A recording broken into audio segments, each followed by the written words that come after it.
Hello everybody, welcome back to Sector 1. We are here tonight for Category 2 racing action here for Round 2 of Sector 1 Season 9, I should say, here at Brands Hatch. My name is Lenosis, and joining me in the commentary box tonight is your Division 4 race director, Gur. How are we doing tonight, Gur?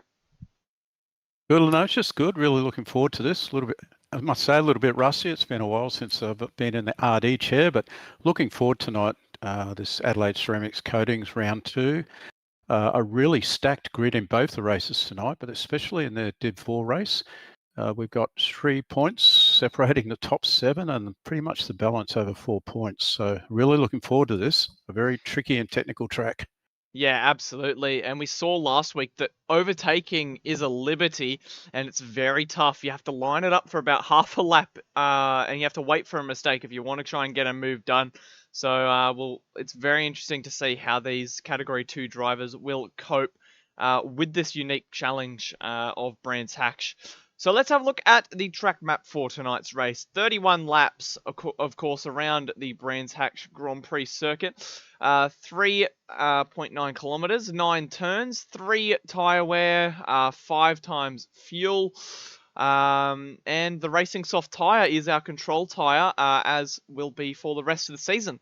So, definitely an interesting race in terms of potential strategy, which we'll have a look at that now. There is 2 sort of main strategies that you can go for. You can go for the one stop, which I think you actually were one of the only people to go for the one stop last week. Isn't that right, Gur? Yeah, maybe foolish. No, we did try it. It was quite interesting because pretty much the second half of the field came together on the second last lap, and I was the one on the one stop. So quite daunting to be hunted down by about 5 or 6 cars. Yeah, absolutely. And the other strategy that we have tonight would be the more favored strategy. We saw everybody in Div 1 doing this strategy or a similar strategy. It is the 2-stop, which is some variation of 10, 11, 10. And a lot of guys opting to take that 11 stint early on when they're high on fuel loads, but a couple of guys leaving that till the middle stint to do the 11. So that just adds a different dynamic to the race, and it'll be interesting to see how these guys actually cope with that challenge. And yeah, we'll just have to wait and see. Coming up very shortly, we'll just have a look at our Category 2 points. This is how the 28 drivers in Category 2 line up this evening. So in Division 4, or Cat 2B, as it's been dubbed, we have Good Doc. I can't read that. Hang on, 1 second. Sorry, guys. Big killer. Yeah, hang on. Okay. So we have Good Doc, Killer on the Loose, Petey Pops, Daz, Prua, Renegade, Malevolent One, Womble, Keswick Johnson, Debrev, Nemesis, Budsy, Spitzy, and Jim Bob. And Division 3, or Cat 2A, will be Revs, Snake Eyes, CDXL, Black Project, Cruisin', Stranger, Carbon Boy, Madrick, Laminator, Sizzling Sausage, Wartime, VF, Big J, and Freelix. So that's the Category 2 championship so far. Definitely a couple of interesting takes there. We see the likes of some high quality drivers who have been in Division 3 for quite some time, dropping down the ranks and finding themselves in the minor division in the championship, such as Prua, Kira on the Loose. They've become staples here in Division 3, but they've been dropped down to Division 4 for a race. Let's see how they can get along and see if they can put in a good result tonight. So, Yep, not too much no worries. longer. And we are one driver down at the moment, Nemesis, who has just had a family commitment. But if he can get logged on before the end of quali, we can just do a manual set of the grid at that point. Yeah, absolutely. But we're not too long away from qualifying. And it is a 10-minute qualifying session here tonight for both of our divisions. We'll be Adelaide Ceramic Coatings Division 4 kicking us off momentarily. But if Nemesis doesn't join soon, then we're just going to have to start qualifying without him, unfortunately. Yep, and some really interesting. I think quality will also be quite exciting. The top five from the times perspective: Daz, Keza, Killer, Budsy, and Prua. They're all trading times right through the different practice sessions. That said, I think there were some tactics coming into play there, so it'll definitely be game on, and expect to see some solid times in the 23s. Yeah, absolutely. I mean, I wouldn't even put it past some of these guys to even set some 22s. I mean, that's a bold claim, but I mean, a lot of these guys been practicing very, very hard. It's not too far out of the question, particularly when we get up to Division 3. 22s are not out of the realm of possibility.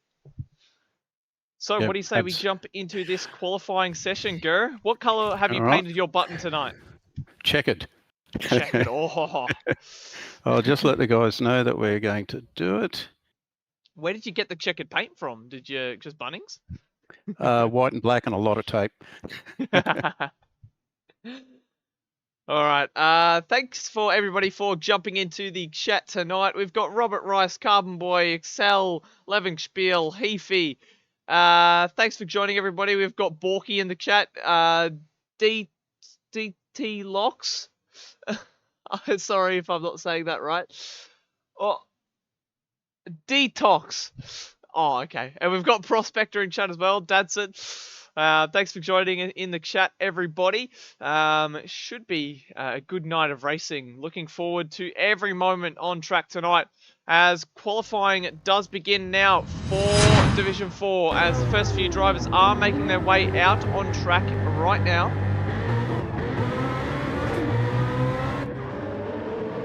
As Care on the Loose is the driver leading them out of the pits at the moment. He will be heading the queue.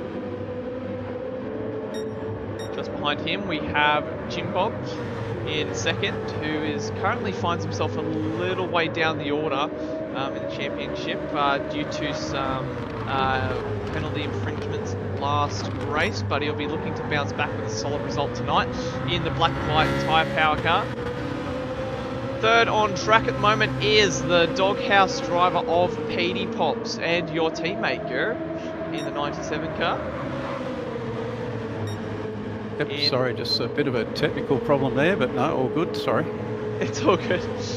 Fourth place at the moment is Budsy, who had a penalty last race and he's dropped down the order. He was looking very quick in the Div 3 race, so he is the $1.10 favourite to take out tonight's race, but there's a lot of other quick operators around him tonight, and they're not going to make this easy for him. So expect him to be comfortably at the front, but it's not going to be an absolute cakewalk for him. Fifth out on track at the moment is the APR Motorsport team owner, Prua there. With the golden wheels on that car. We have Spitzy just behind in the tow there for Kraken Esports.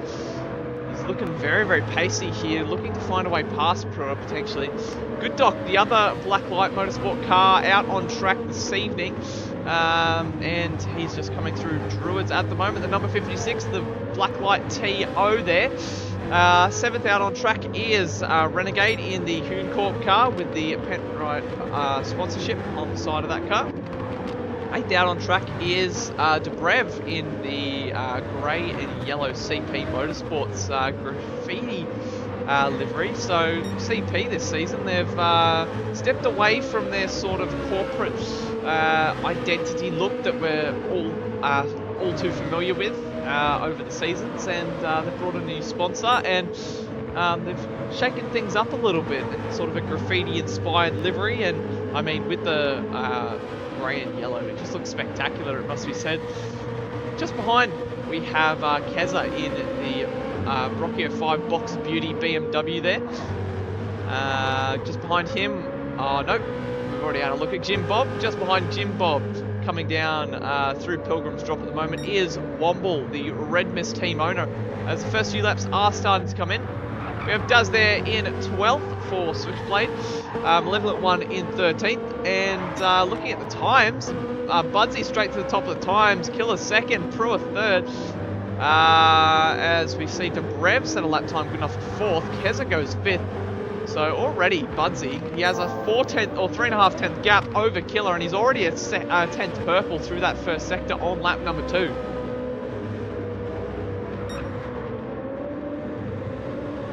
As you said, the last few laps trickling in for the first round of this qualifying session.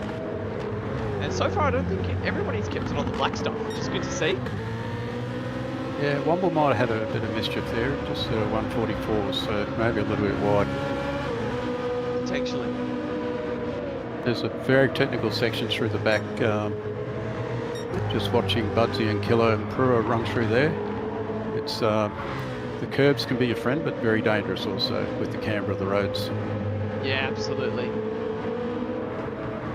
Yeah, Budsy's purple and he's in slipstream zone of just getting into slipstream zone of poppers. So. As Killer peels into the pits there, we have next driver who's going to cross the line. It will be Poppers. Cross the line, improves to 5th place. Budsy goes further atop of the times. 8/10 to the good at the moment. Prua sets a lap time good enough for 2nd place. 4/10 away from Budsy there. He'll be happy with that. As Keza sets a lap time good enough for 4th. That's very good from Keza. He'll be chuffed with that. And Debrev and Poppers out of the pits. So have a fresh set of softs. Yeah, the tyre wear is reasonably low for this race. Poppers is out. The tyres got his cold tyres. But no, they're warm. He's just misjudged the turn.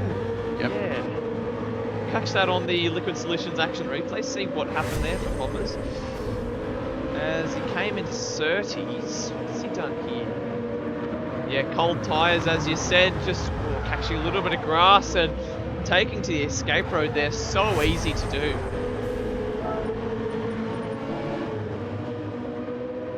Return to the live action. Budsy heading the queue at the moment. He is well and truly down on his time. I imagine he'll be pitting this lap for a new set of softs. Prua's 2.5 tenths up on his best time, so he'll cut that gap to 2 tenths, I think, maybe a bit less. Just needs to nail Clark curve here. Oh, that's a bit wide, but he makes it work. What's it going to be as he crosses the line? Oh, goes 2 tenths quicker. Drops that gap to 2 tenths, like Ger predicted. As Renegade goes 5th fastest with a 1:24.6 there, 1 second off the pace. So Killer's just started his out lap, but he had to back off. He had a bit of traffic coming and just a little bit of drama through Paddock Hill Bend. So he lifted the throttle. So he will get 1 more chance, 2 more chances looking at the timer. Yeah, absolutely. Good Dog goes 6th fastest. Jim Bob goes 8th. So this is a good showing from the Blacklight guys if they can hold on to this for the moment. Womble sets a lap time, which is not improving his position, down in 13th there. He won't be too happy with that. He wants to see himself up the grid, but 26.8 isn't going to do that tonight. Yeah, Good Doc's just marginally up on his best.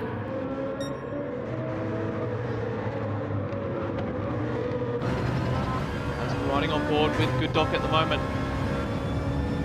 As he comes through Dingledell into Sheen. Oh, looks like he's nailed it. Under brakes, he's half a second up. Look at this for a lap from Good Doc. As he comes into Clark Curve, what's it going to be? Under the brakes, 1 more braking zone. Oh, that's a little bit wide. That's not ideal. Not the best of exits on the power. Where's this going to put him? 5th fastest. Oh, he's lost it all in the final corner. That's disappointing from Good Doc. He won't be too happy with that, but he should get another 2, maybe 3 chances at this. Well, yeah, he'll get this lap and then maybe 1 more, maybe another one after that, if he's quick around the circuit.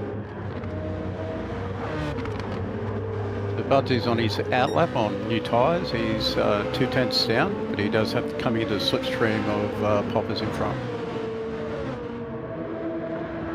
Into Hawthorn now. He's gained a 10th in a straight line there, down through Pilgrim's Drop. into Westfield. Doesn't use as much curb as he probably could have. Down the hill through Dingle and into Sheen.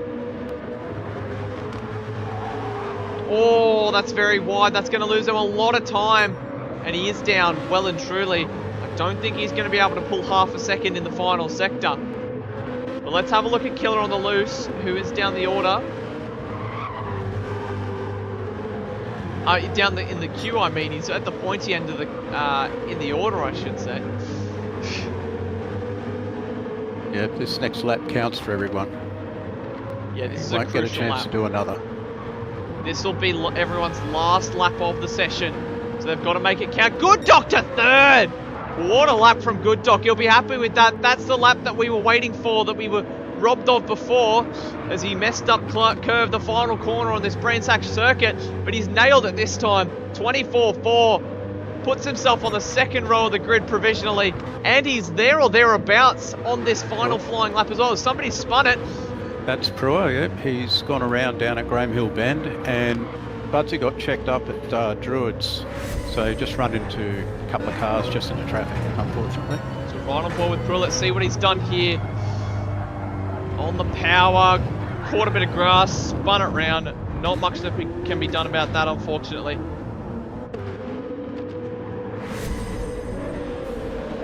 Good Doc, he went through, I think it was Hawthorne. He's pretty much line ball of his time. Let's see with Good Doc, what can he do? Through Sheen. Oh, a little bit wide. That's not the ideal line, and he's down a 10th. Can he pull a 10th from this final sector to improve his time? I don't think he'll be able to improve in position, however. Let's just see what he can do. Gets it turned in. No, he's a little bit wide.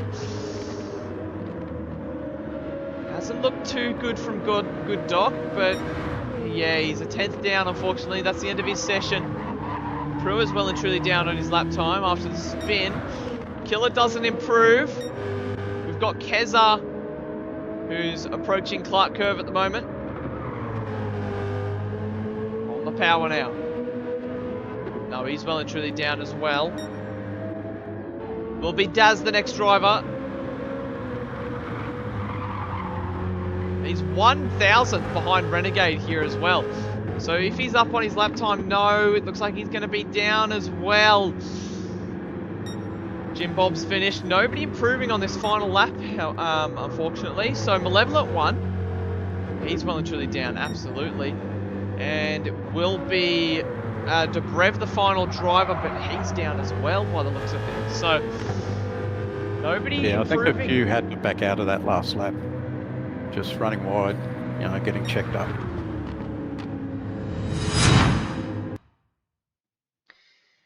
Yeah, so nobody improving at the end there. So definitely interesting. I was expecting to see a lot of the times drop down there. Good Doc on the second last lap saved about 5/10 and put himself on the second row of the grid, and he'll be very delighted with that.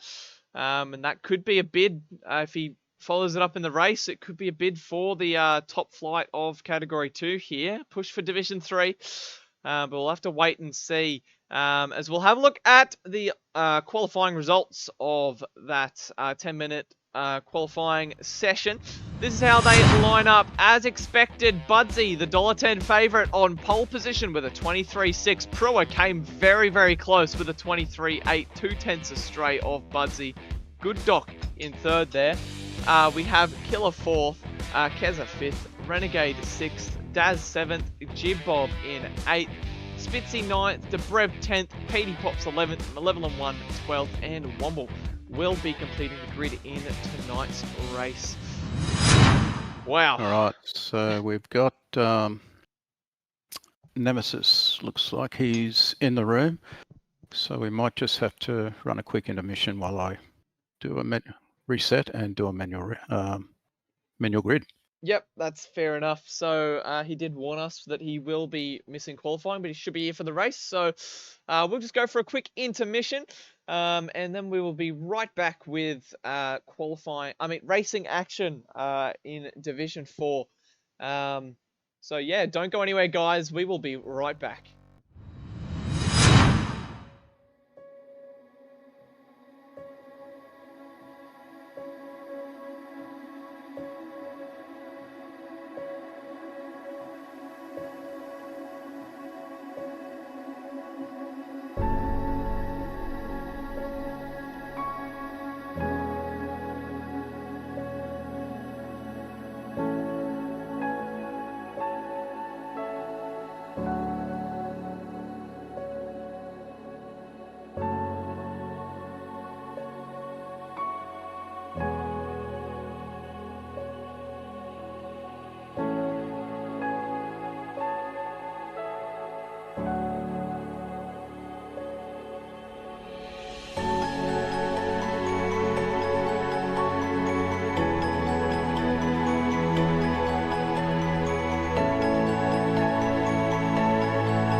Alright, everybody, we are back, and the grid has been set with Nemesis starting from the rear of the grid.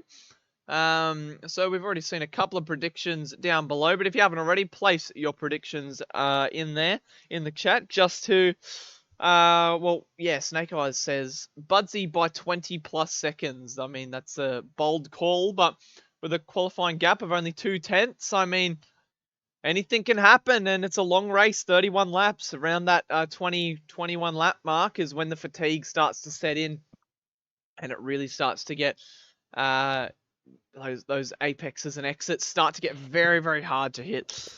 Yep, 3.916 Ks of misery. Yep, absolutely.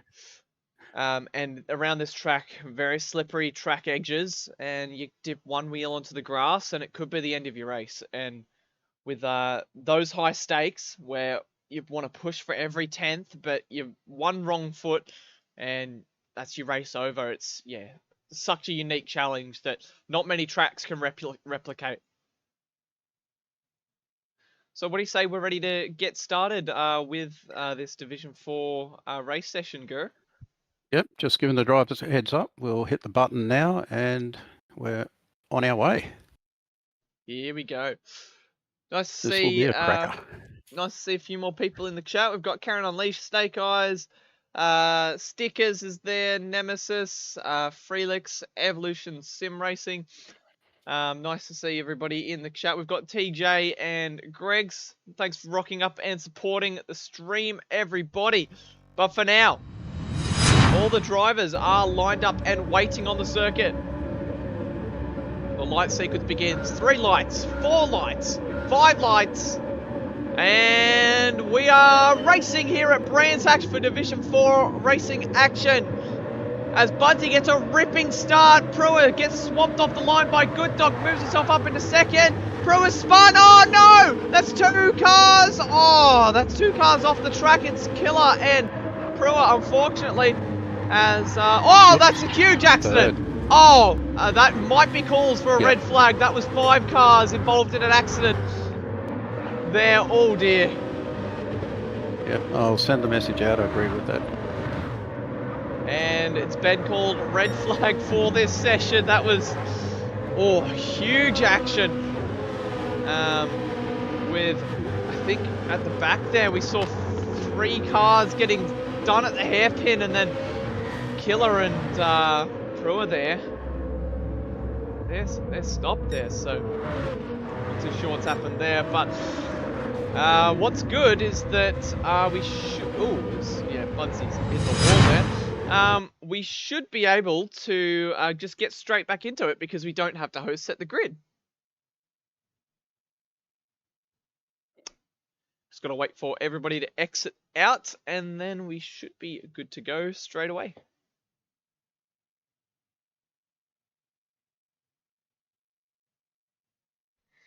Yeah, Robert Rice said it in chat. Demolition Derby. There was a lot of cars involved in that. If Womble could, there we go.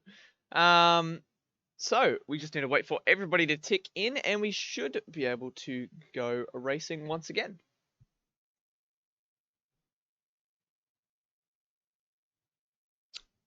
Yep, just checking that order just to make sure everything is kosher. It should have saved. It saved on Thursday night when we had a similar thing. We had to red flag it, and then we were able to just jump straight back in for the community series. Just need everybody to tick in. I think we're still waiting on 2 people. Yep, Jim 2 Bob, people. Malevolent One. Come on, yep. Tick in. Once they tick in, we'll be good to go.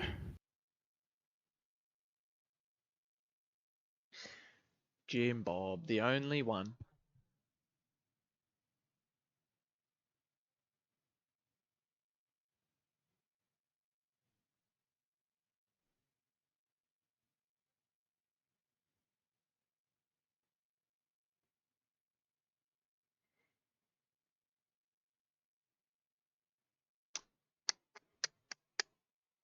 Just waiting on Jim Bob to ready up. Hello everybody in the chat. Main Star Services, first time watching. Nice to see you in chat, mate. Thanks for watching. This is usually not the standard that we hold ourselves to here at S1, but everyone's human. Sometimes these guys make mistakes. So, Well, yeah, looks like we've got everyone. that's good. And I think the order's set itself, Yep. so we should be good to go straight away. Okay, starting now. Here we go, attempt number 2.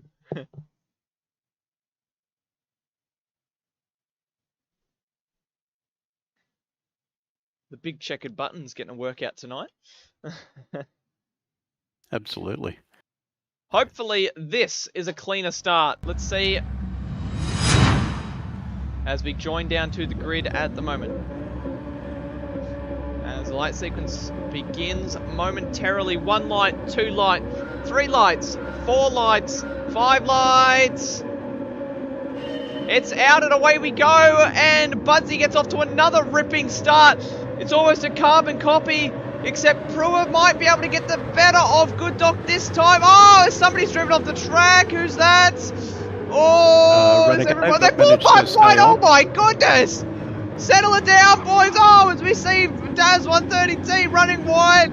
Oh my goodness, there's still 3 wide in the background there. How are they not making contact as we see Jim Bob on the grass?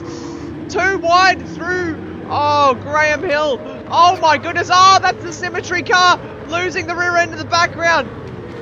As we see Jim Bob trying to throw it down the inside, but Budsy has absolutely legged the field. 1.3 seconds to the good already. Brewer there in second, holds second place over Good Doc. A much better start for Brewer this time round. Same for Killer as they come into Hawthorne. Not 2 by 2. Oh, that's brave from Daz in the background there. No, it wasn't Daz. Who's that? That's Malevolent One. Behind him. Yeah. Oh, Malevolent One spun it! Oh no! Oh dear! The Switchblade car facing the wrong way at Westfield there. So we'll catch that on Liquor Solutions Action Replay. I don't know whose sheep station they're after, but they all want it. Yeah, absolutely. Oh, so he just took too much curb on entry, and lucky to not get cleaned up there at the end of it. And Good Doc got checked. He checked himself on Clark Curve, so he's lost a couple of spots there.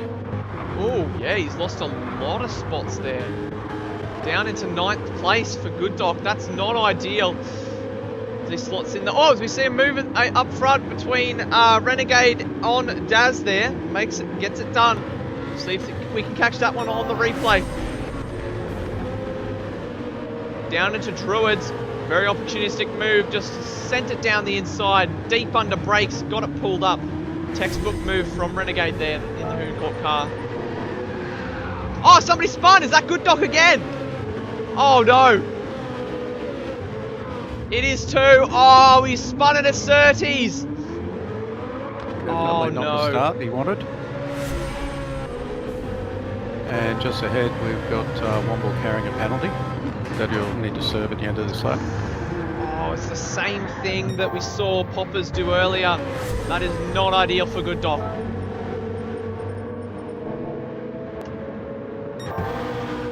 Budsy now 3 seconds to the good after 2 laps of racing.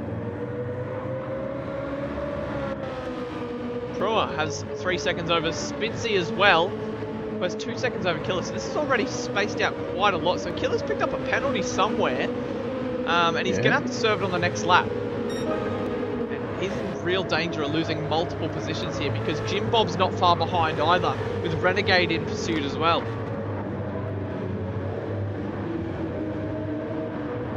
Into Druids, Renegade. Oh, that was late under brakes and the door just didn't open up for him as he would have hoped.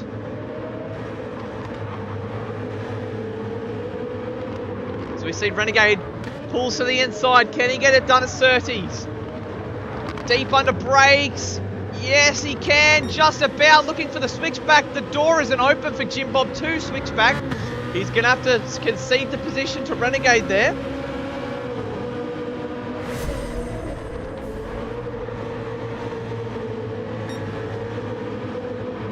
Yeah, Kezra will definitely pick up 4th when Killer gets in the zone. He's closed a couple of tenths on him during the lap.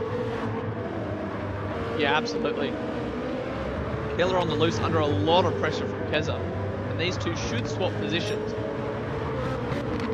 Because, yeah, Keza doesn't have a penalty, but Killer does.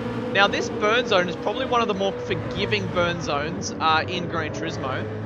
You don't lose too much time. You lose about the same amount. Oh, Killer! He's almost lost it, but he still somehow gets a good exit. Switchback. Yeah. Under brakes. Wowee, that was car control from Killer. How has he saved that? No, I thought he was on the beach there. Yeah, I thought that was going to be a game of, well, I thought he was going to tag Keza for sure, and he's lucky that he didn't, and he's lucky that he keeps it pointing in the right direction, I should say. And it looks like Bud's here, and Prua. There's a gap of 4.7 back to Prua. Prua's worked out a gap of 3.3 back to Spitzy, but they're really starting to settle in a groove here. You can see it in their gear changes, and what's just happened set to lines Jim around the corner. Jim Bob's all the way down in 13th. He's had a massive moment somewhere. He was up in 7th, I believe. He got overtaken by Renegade one lap ago at this corner. Now he finds himself really far down the order with Womble.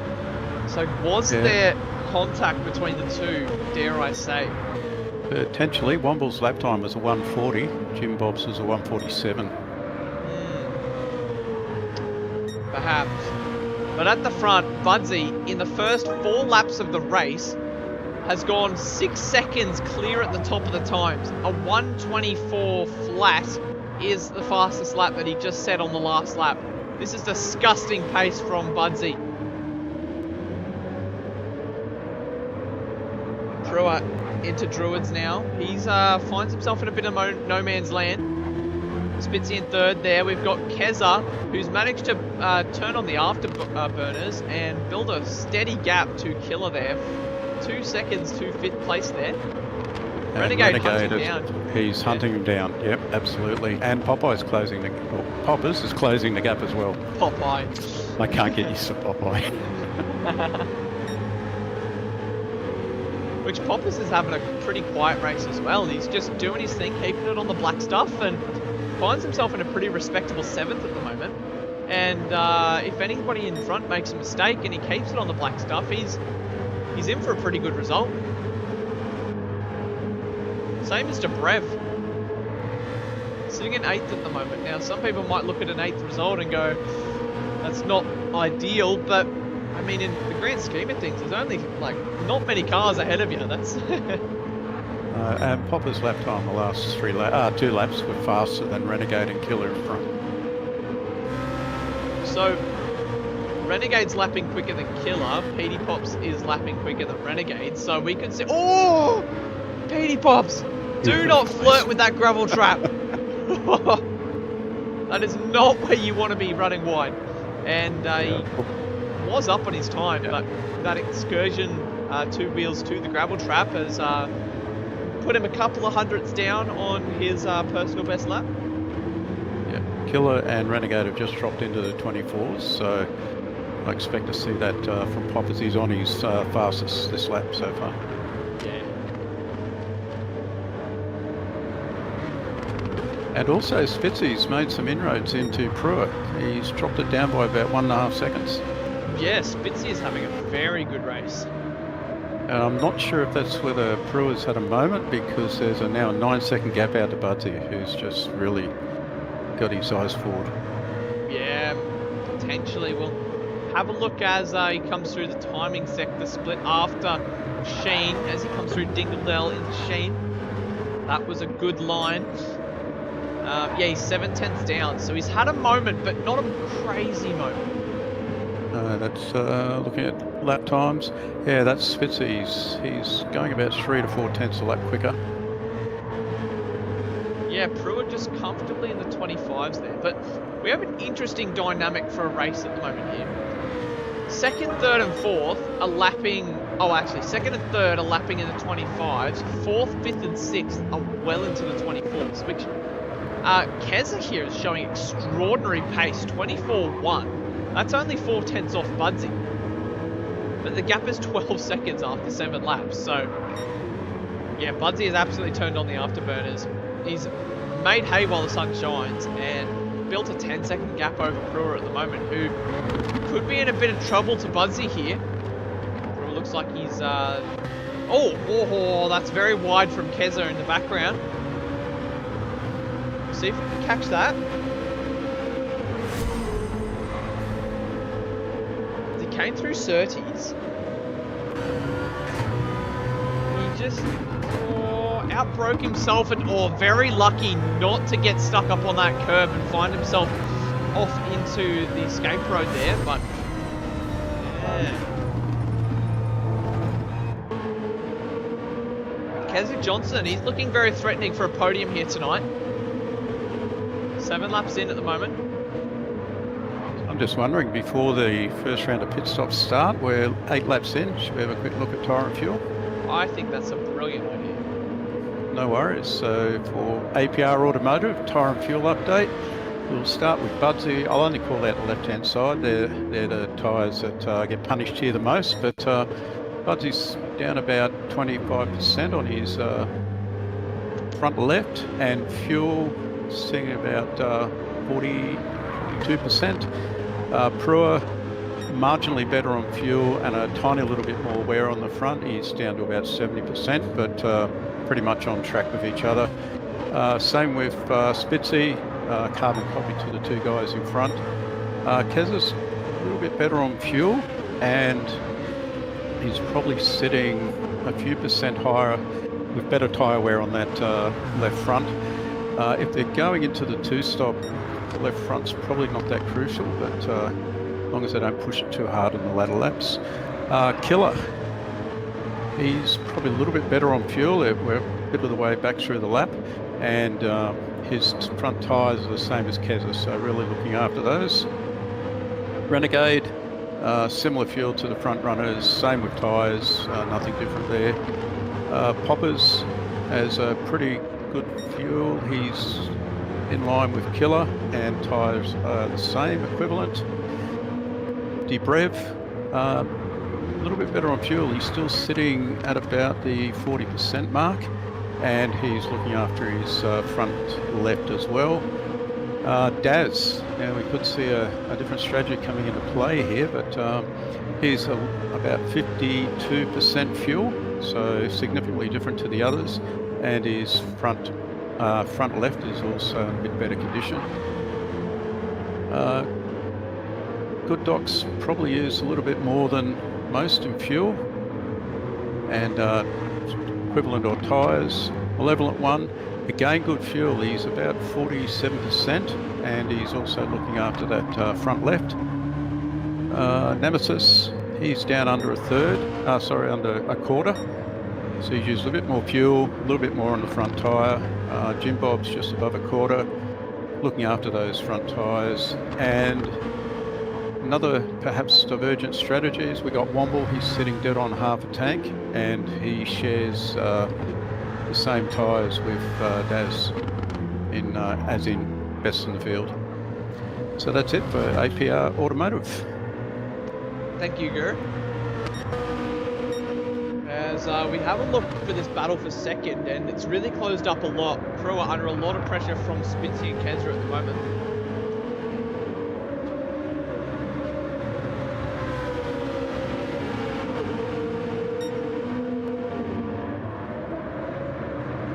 So coming to Paddock Hill Bend, we see the first of the pit stops.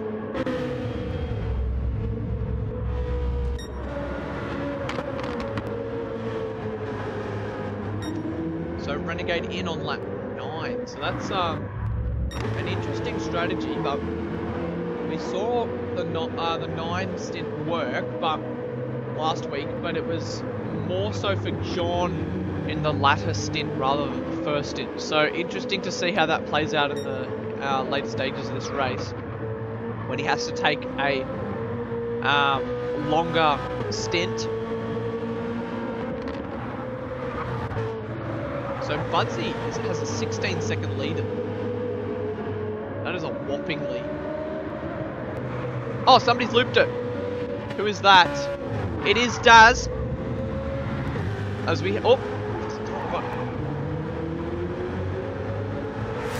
And carrying a bit of front damage too, that'll take a while to wash off.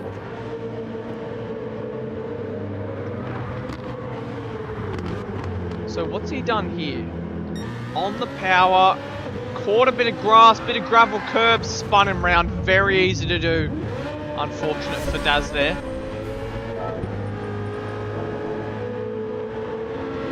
As Budsy goes around again. So that's lap 10, so I expect to see him in on the next lap.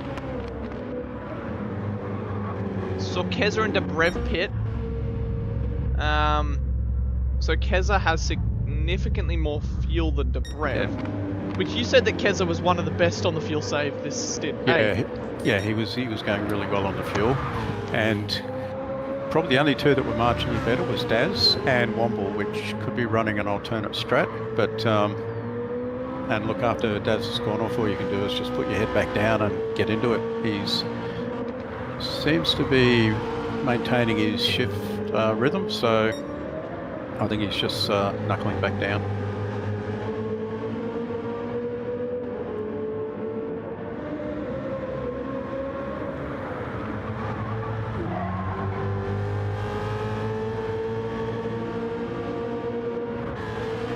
I think Snake Eyes might have had some inside goss here. 19.4 seconds. Budsy is ahead.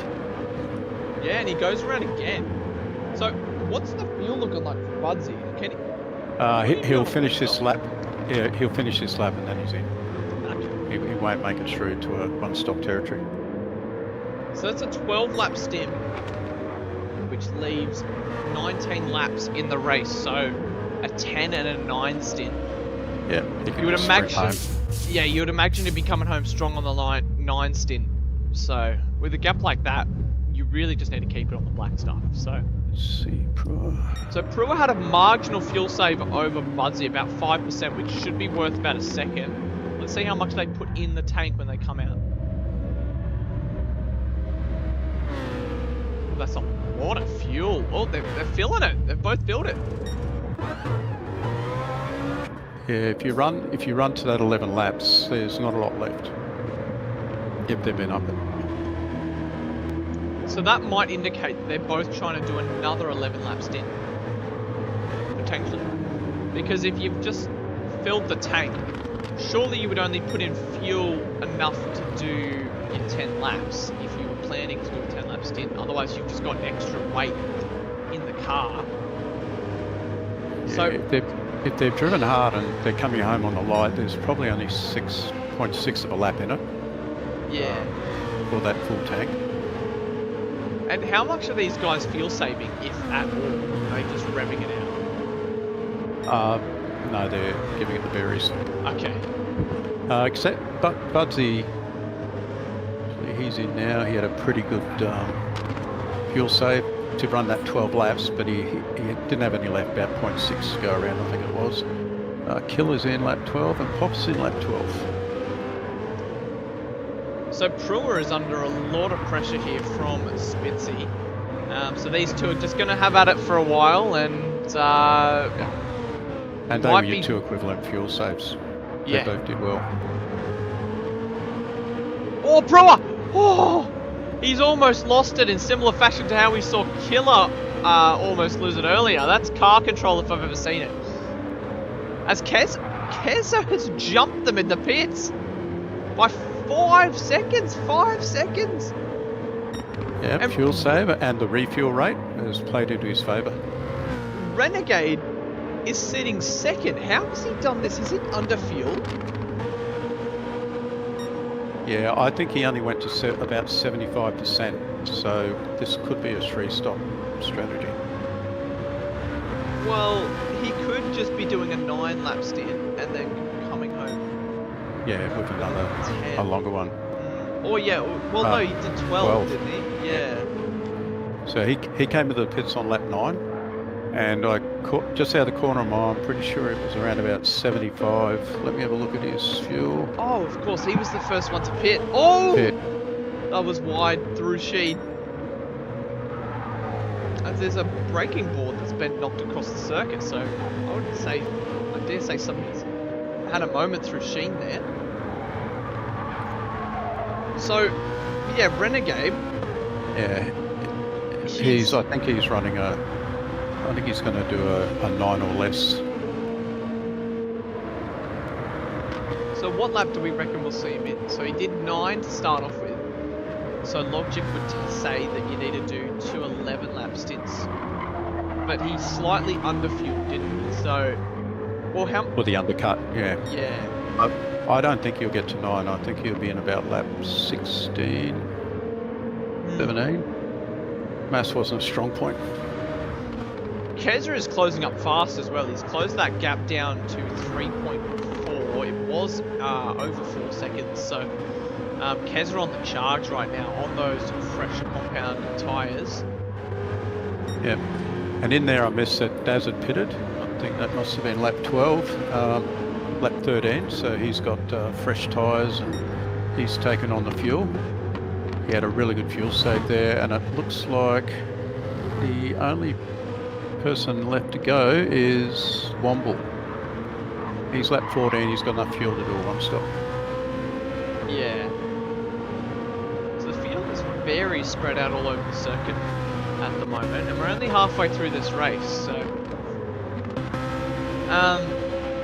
so this lap, that gap up to Renegade between Keza has just sort of stagnated around that 3.4, 3.5 second mark.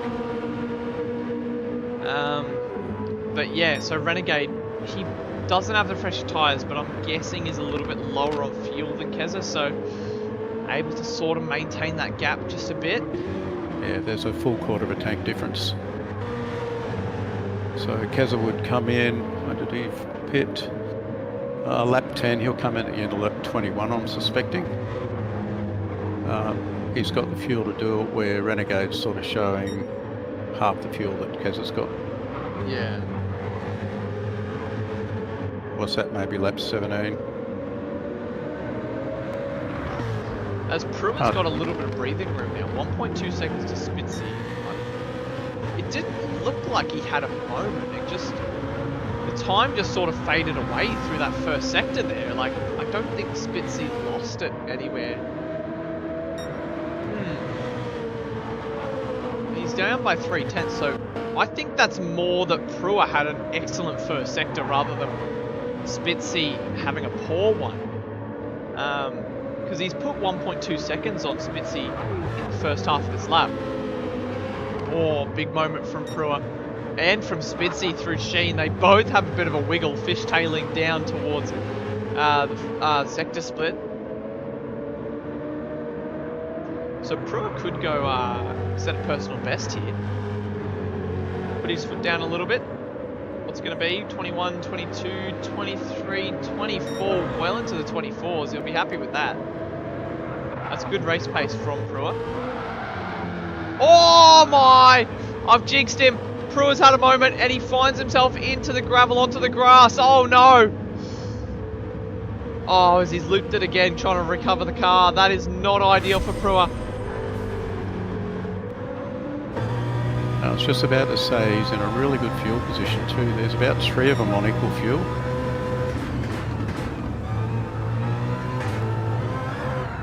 Oh, yeah, that's a weird one. He's clipped the curb and it's spun him round. So, oh, that's... Normally that curb isn't too violent, but must have just been the angle that he came onto that curb and it spat him out all sorts of sideways. That's unfortunate for Pruitt. Finds himself down the order. He's had another moment as well, I think. Finds himself all the way down in 10th.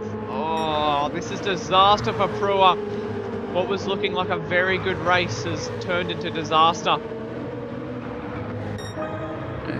Keza's pulled 6/10 out of Renegade.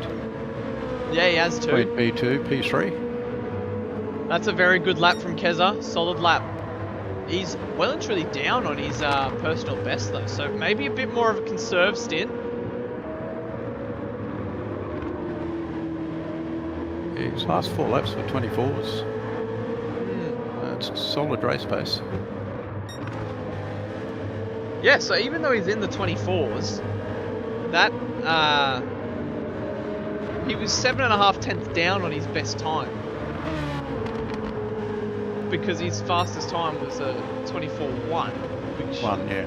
It's just funny. It's like you look at it and you go, oh yeah, 7/10 down, but it's because his fastest lap is very rapid.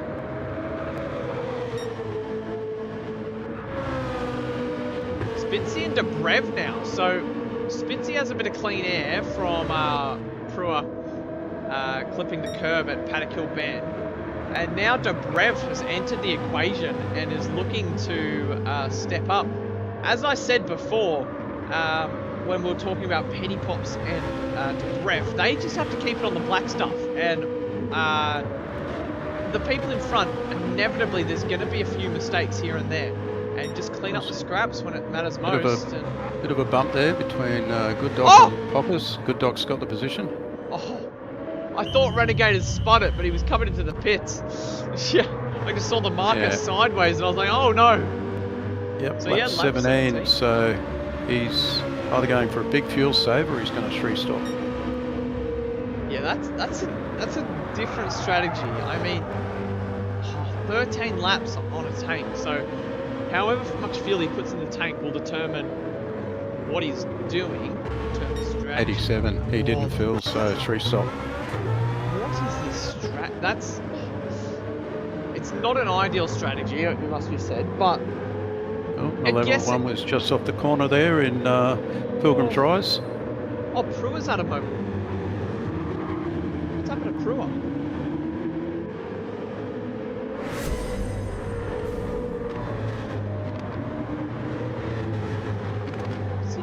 What? Oh, Prua's off again. Oh, is he having... Had a kill. I think he's having throttle issues. Because I was just watching the replay, he was full throttle and the car wasn't driving.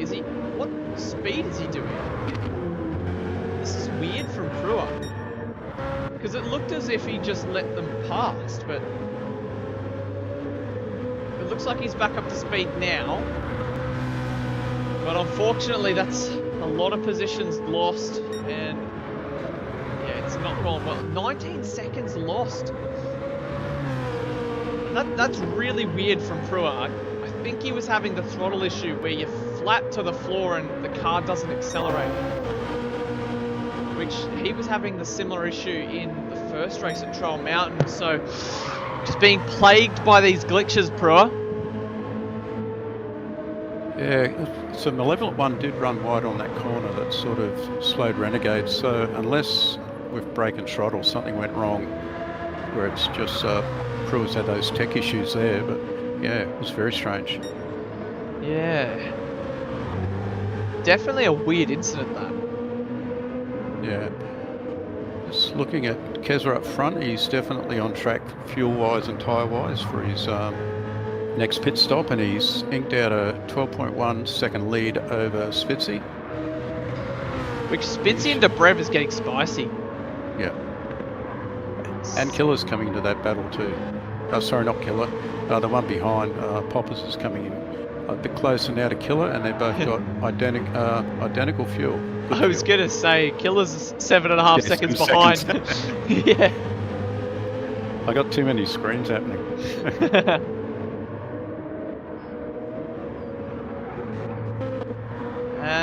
Yeah, Malevolent One and Good Doc still going at it down the back there. Somebody we haven't had a look at for a long while is Jim Bob. He got off to a really great start to the race, but got plagued by some incidents and finds himself down the order. After a good qualifying and a good race start, I think he was up in 5th place. We're not too sure what happened to him, but he was fighting for 6th and found himself way down the order. And we've got Womble, who may well be on the 1-stop strat, but I think he's too far off the back to really pose a threat to anybody on the 2-stop. Yeah, you really need to be within that 30-second. Yeah. I'm just looking.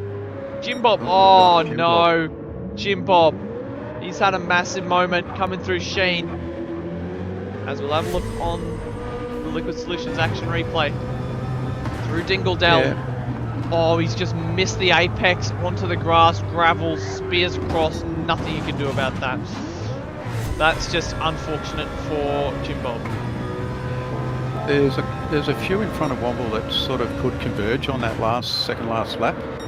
That were under that 30-second back from him, but yeah, a fair way off the pack to make any impact further on than that. So Debrev's dropped off the back of Spitzer here. He's had a sub-optimal lap on the last lap, and this one also is quite slow. But that just gives Spitzer a tiny little bit of breathing room over Debrev. But what is shaping up is Killer on the Loose and Petey Pops at the moment. Yeah, 4/10 there in that lap.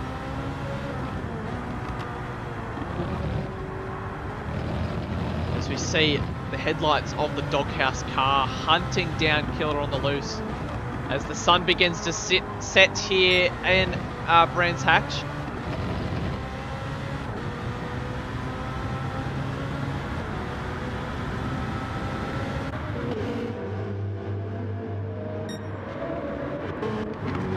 Further down the order as well, we've got Good Doc and Malevolent One. These two still going at it, having a good battle here. We're right on board with Malevolent One. Down Pilgrim's Drop. Got Keza in at the end of lap 21. Not much left in the tank either. Doc running wide. Malevolent One also has to back out of it so he doesn't spin off the circuit there. Oh no! Malevolent One finds himself in the gravel. Oh dear. That was a similar incident to what we saw with Jim Bob moments ago as he came into Sheen and he just missed the apex, got stuck out wide, and then the off camber of the corner just sucks you to the outside and all. Yeah. So the strength of Keza's, he's come out in P5, but the strength of his fuel save, he only took on 88 litres for that, so where a lot of the others having to take on 100 to get them home. So, and also, Popper's had a pretty good fuel save. He's gone for an undercut on Killer. They were identical on fuel and tyres and only 1.2 seconds apart, so be interesting to see the value of the undercut here. Yeah.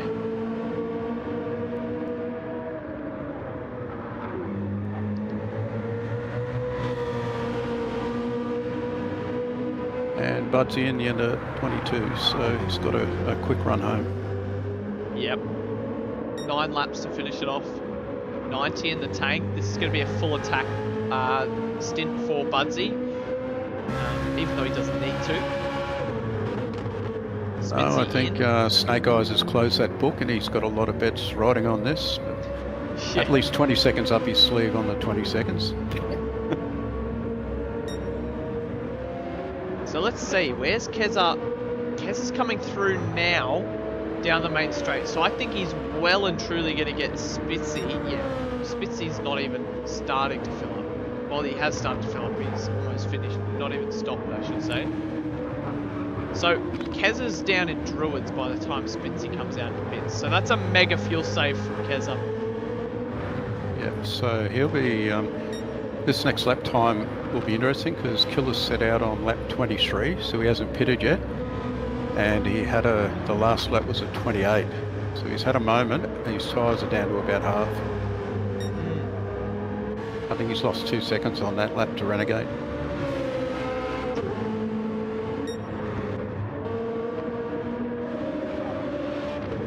As Killer on the Loose still needs to pit, doesn't he? Yeah, he does, yeah. He's been going really well on fuel. He could possibly even do another lap, maybe 2, but with the state of his tyres and the lap time, he's 1.57 down this lap. It'd be pretty risky to burn that time up for another lap where he can fuel and get home. Yeah. So, yep, he's coming Renegade overtakes the back marker of Chimbov there. So Killer's in, 11% in the tank. So Keza will well and truly drive by. Now, Yeah, and it was about 3 seconds quicker on that last lap than Killer. yeah. So what's the fuel situation looking like for Renegade? Renegade is, what's that, 25%, about 30% fuel. Yeah, Where it's if not you bad. look at Budsy in front of him, he's sitting on 75%. Yeah, that's not going to be Keza enough. behind him is 73%. No, he definitely is running a 3-stop. That's a very weird strategy, though. Very, very interesting from Renegade. Because I reckon he would have been right up there if he had just gone the 2-stop. Yeah, he definitely had the pace. Yeah, so he's got a pit and Keza's only 3.4 behind him.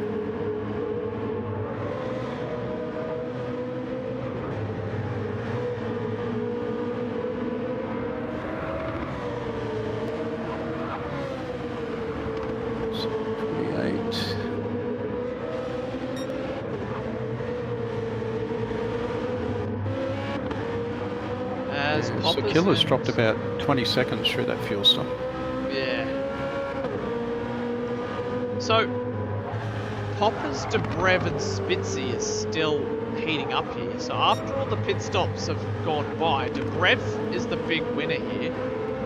I mean, not Dobrev. Petey Pops is the big winner here, and he's caught up a huge amount to Dobrev and Spitzy. We could have a massive battle pack on our hands in the later stages of this race. And Absolutely, Renegade, and they're running very similar times at the moment. yeah, Renegade's going to get thrown straight into the mix here as well. So that's throwing even more into the mix. Renegade on the cold tyres. He tries to throw it down the inside of Spitzy. Spitzy leaves the door open, but sweeps around the outside. And the more these guys battle, the more Dobrev and Poppers get thrown into the mix.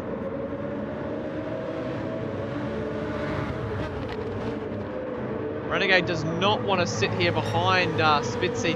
This is a battle for the podium at the moment.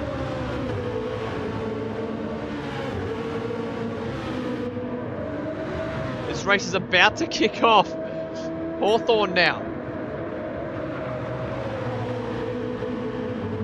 And fuel won't come into play with these two. No. They're pretty much even. Oh, Look. Renegade! Oh, car hold it. control. Manages to hold on to it there, but that's the gap to Spitzy gone. And Dobrev is within slipstream range. And that red light was flashing over to him. Let's see what happened here for Renegade. Did he just catch that inside curb? Yes, he did. Oh, big slide. Overcorrect, overcorrect, overcorrect. Finally, the Renegade's car in the settles pits down. now. Wait, what? I don't know why he's done that. Why is he... He's got plenty of fuel to get home. What on earth? What? So he's pit just for tyres. So is he Just for forget... tyres. Did he forget to put on tyres? But it shouldn't have mattered anyway. They were only 4-lap old tyres. That's right. I thought he would have got home on those. What on earth? He might be doing a Verstappen here, wanting the quickest lap. Maybe. Let me box. I think the head strategist down at Hoon Court might need to have a talking to. Yeah, his tyres were sort of at that 70% mark, but enough to get home for 5 laps.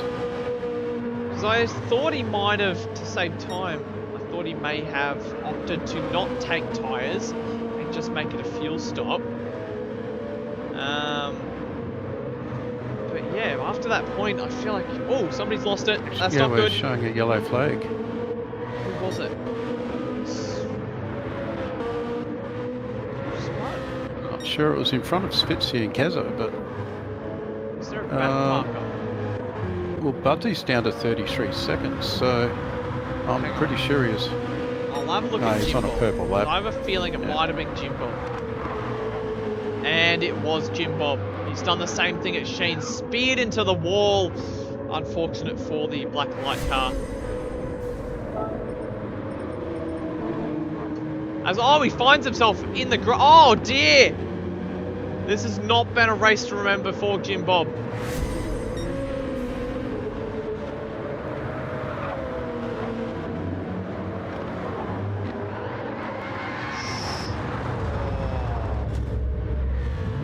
It's great to see down the back straight. Nemesis with the blue flags indicating to Keza to go right.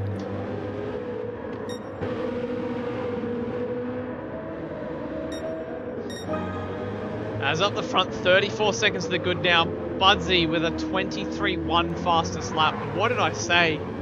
I said don't discount a 22. They're getting close. They're testing it. Yeah. At least Budsy is. So Keza has 15 seconds over Spitzy, and Spitzy has 2 seconds over Dobrev at the moment, who has Poppers very, very close behind. Killer on the loose in 6th there. That 7 seconds has come down to 4. Yeah. Between Killer and Poppers.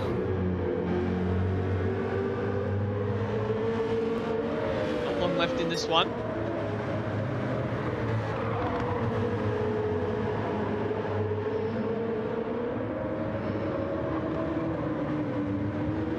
So Killer and Poppers are on similar fuel, but I think Killer's tyres are in much better shape. Bearing in mind they're 2 laps younger, so that may come into play in another lap or 2.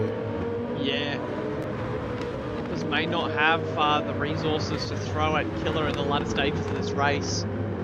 Even if he does close up the gap, he just won't have the tyres.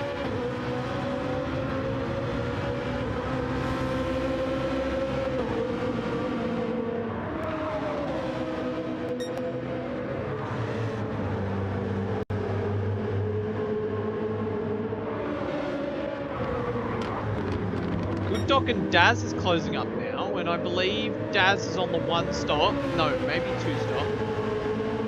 Yeah, 2 now, I think. Yeah, I think he started out for the 1 stop. He saved enough fuel, but then decided to just give it the beans and go for it for the 2 stop. He came in on lap 13, and I'm just looking at his times. I don't think he was able to run that many laps with those times.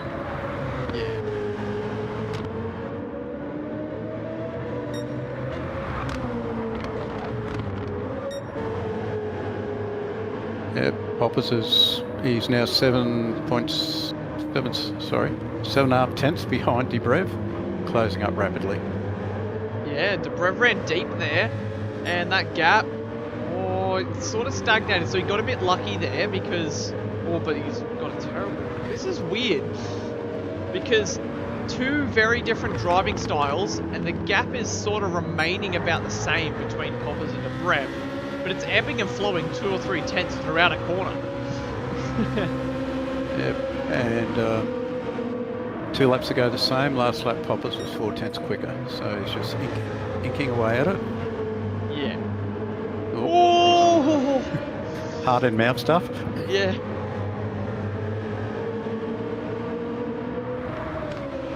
If Poppers can get the better of Dobrev here, this will be a brilliant result for him. As I said at the start of this race, these guys were sitting 7th and 8th. They just have to capitalise on other people's misfortunes, and that's exactly what they've done. They find themselves in a very, very rewarding position. And the way they're driving, just really consistent lap times, which in a 31 lap race around here is what you need. Yep. To get into a rhythm, mistakeless rhythm, that's all that it takes. Lap 30. Budsy's, Killer on the loose, facing backwards. Oh dear. As we catch that on the Liquid Solutions action replay. He's actually right on board with him. So he's got the windscreen white for some unknown reason. Is this that curb again that we saw with Brewer? No, we lost it before the curb. And then the curb just made the situation even worse.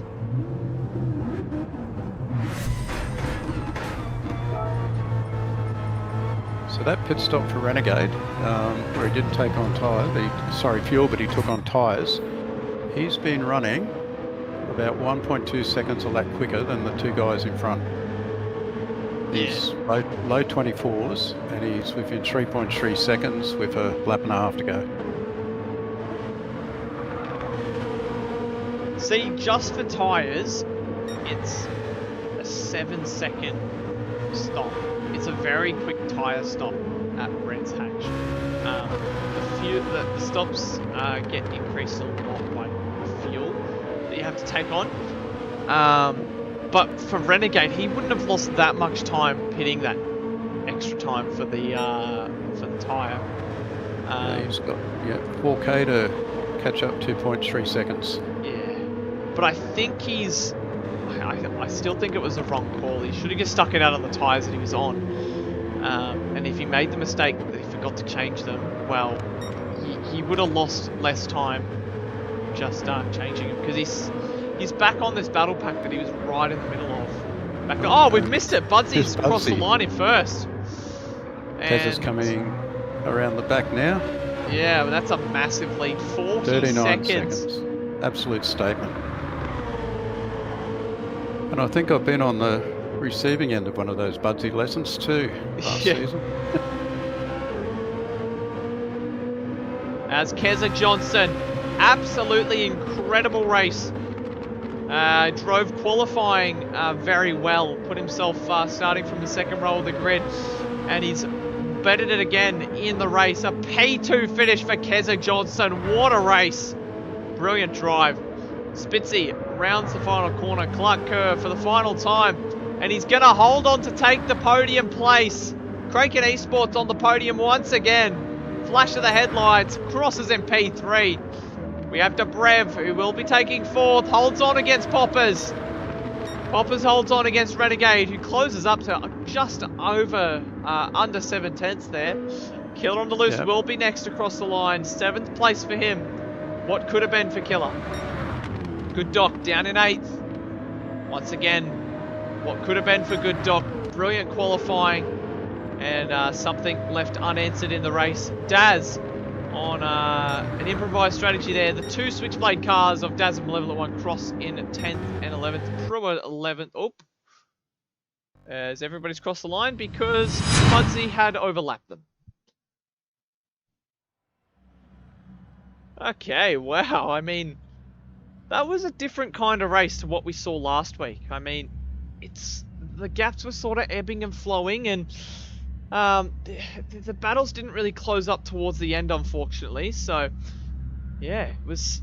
And then Budsy just took off, absolutely dominated the field. So, brilliant stuff from all the drivers.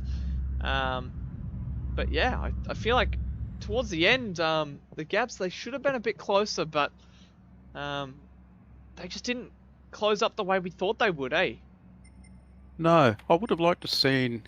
Like, I really admire Renegade for doing that pit stop on tyres. It's a strategy I don't think we saw anyone do, just a tyre stop in the previous round. So it was good to see that, but would he have hung on to that P4 without the tyres? That's probably a question, but it was a really gutsy move. But some good individual drives, and just underpinned by those consistent lap times. And it kept it, well, 3 of them for a start, you know, just at the end in fighting those positions P5 and lower. Their lap times were just like a mirror image every lap. Yeah, absolutely. And yeah, but Renegade P6 doing 2 more stops than the people around him. I mean, it's more of a question of what could have been if he had stuck to the 2 stop. That could have been a P2 or even a P3. Like, he could have been up there, but yeah, those extra 2 stops really getting in the way of his race. But P6 still nothing to sneeze at. It's very good. So for now, we'll have a look at our race results for the Adelaide Ceramic Coatings Division 4 Round 2 here at Brands Hatch. Budsy takes P1 with the fastest lap of 1:23.1, a whopping 40 seconds over Keza Johnson in second. Spitzy completes the podium in 3rd place. Dobrev takes 4th. Poppers in 5th. Brilliant drives from both of those cars. Renegade in 6th. Killer on the loose 7th. Good Doc in 8th. Daz takes 9th. Malevolent One 10th. Pruitt in 11th. Womble 12th. Nemesis in 13th, and Jim Bob rounds out the grid in 14th there. Wowee, what a race though. I mean, it was just a different paced race. And it was sort of these converging strategies, and we didn't know where people were going to come out of the pits. A couple of people fuel saving, some people not. It was hard to judge. It kept us on our feet, that race.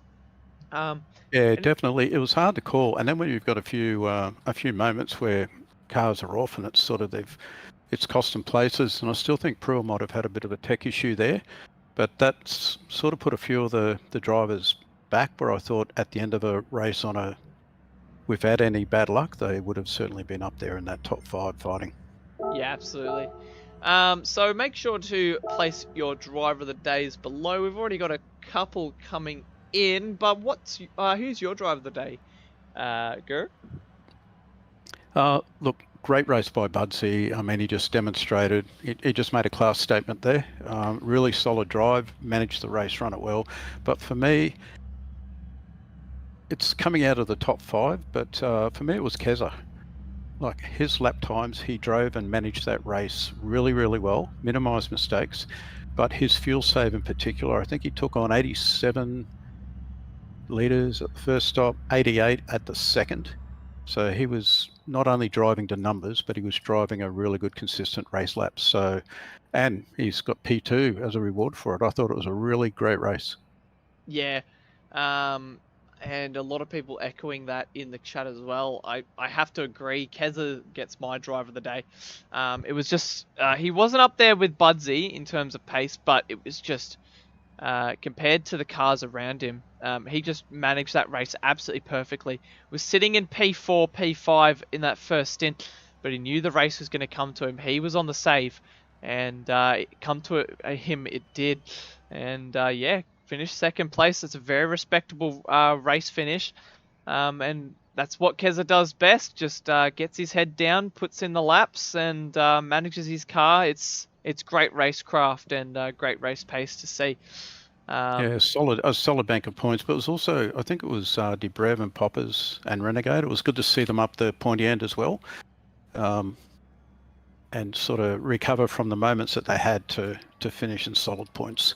Yeah, exactly. Poppers and Debrev getting honourable mentions from me as well, because they were quite far down the order, 7th and 8th, and I said they just need to keep it on, like I said it, about through the first stint. If they just keep it on the black stuff, no mistakes, they'll be touching that podium. They'll be close enough, and that's exactly what happened. They were up there, and if one or two things went their way better, like if Debrev had a moment at one point there, which dropped him back from Spitzy, but if he didn't have that moment, that's a different story. He retains slipstream and he chucks a move on Spitzy sometime in that last stint, and all of a sudden he's on the podium. So yeah, honourable mentions needs to be said and given to Debrev and Poppers.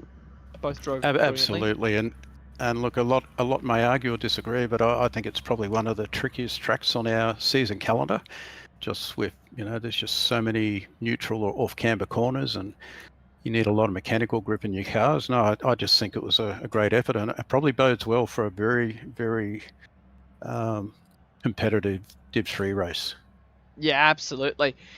That should be an absolute ripper. I think we all remember last time we were here in Division 3, it was Bumcrack and Freelix, one driver on the 1 stop, another on the 2 stop, and it all converged at the final corner.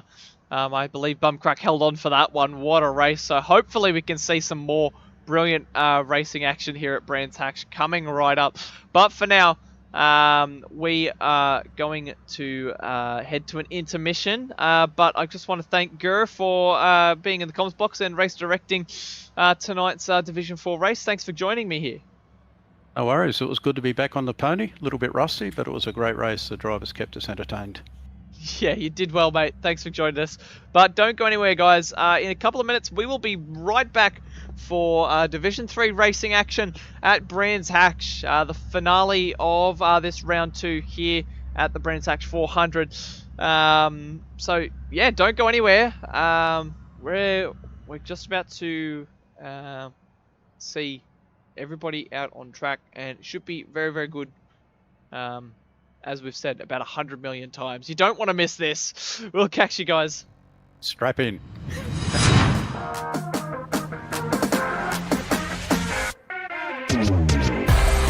Can he do it? He does!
Hello everybody, we are back once again, and we are about to go live for Division 3 racing action here at Brands Hatch.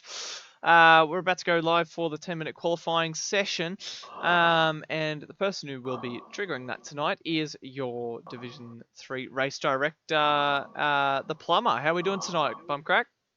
I'm very well, thank you very much, and good evening to everyone watching at home. This will be an interesting race, this one. The Group 3 boys always put on a very entertaining race. Yeah, this is historically my favorite group to watch, because it's a good mix of pace and sheep stations, which you love to see. Just people throwing it down the inside, and it's always some great racing action. We've got the boys all chanting at the bit there. Would you like me to hit the big checkered button this time around? Well, have you repainted it, or is it just whatever Gura's done? I've just taken it straight off of Gur. I didn't have time to go repainting it. Okay. Yeah, you can smash the big checker-coloured black and white button. Here we That'll go, give them 10-minute an 8. qualifying about to get underway.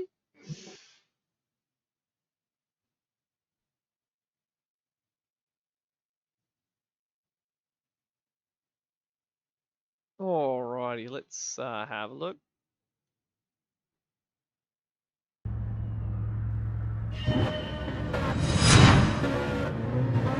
As the first few drivers making their way out on track, it will be the stranger heading the queue here. Right behind him, we have Revs, the current championship leader for Revolution E Motorsport.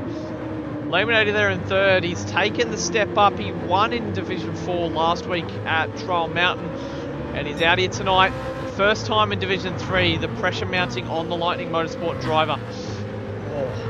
He almost loses it there. The young CDXL Datsun driver in the 48 car, currently third in the championship. We'll see how he goes tonight. Oh no. As VF didn't kick Should have in. red flag in this. It's up to you. No, I think so. I think we'll have to. Alright, well. My apologies, people. VF, come on. Womp womp. We didn't get a lap in, which So we're going to have to completely restart the lobby, because that's the only way to end qualifying. oh, don't want me to close the lobby all up then. Yeah, because it's got to be restarted. It's the only way to restart qualifying, unfortunately. Oh dear. Plenty of warnings were given. Yes.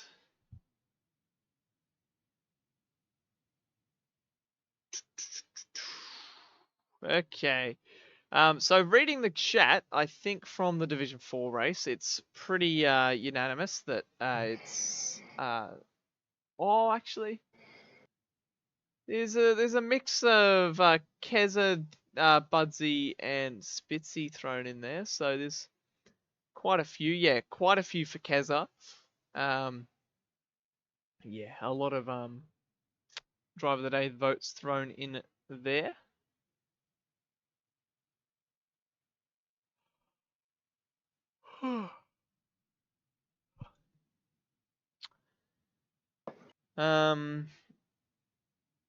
Is the lobby up yet? Yes, it's just opening now. There it is.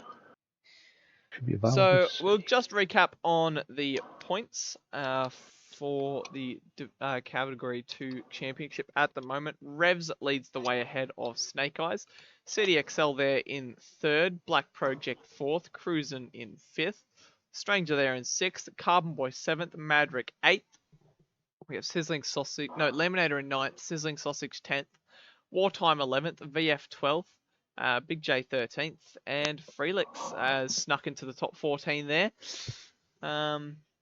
So I believe we have a full house tonight, don't we, Bumcrack?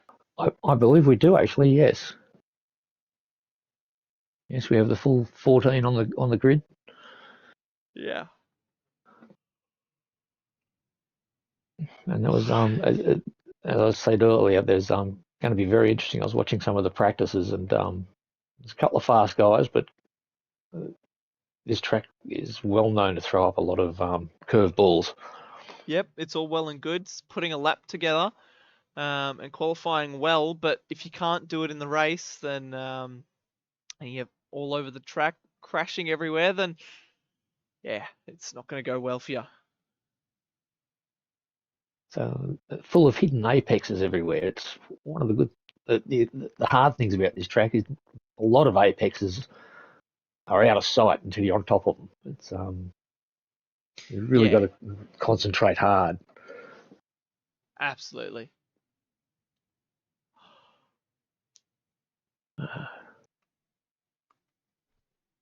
Who we won't kick in. Okay, we're waiting on one. Laminator's joining now, and then we can get qualifying underway.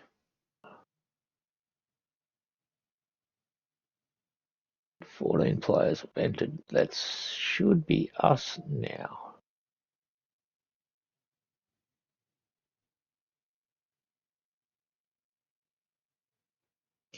Okay, qualifying getting underway.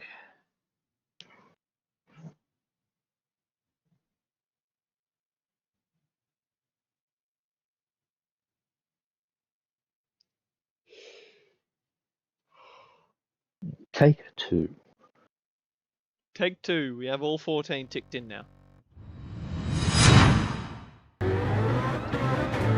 Alrighty. So this time we have the championship leader out on track in first. In revs we have CDXL behind in second. Cruising there in third in the black and red CP car. Carboy, fourth driver out on track. Felix there in fifth. Stranger sixth. Maverick seventh. Big J in eighth. Laminator there in ninth. VF 10th driver out on track. Black Project 11th. Snake Eyes 12th. Wartime 13th. And Sizzling Sausage has got a 3-second penalty for cutting pit exit lines. Luckily you'll be able to serve that on this lap and it not hinder his flying lap in any way.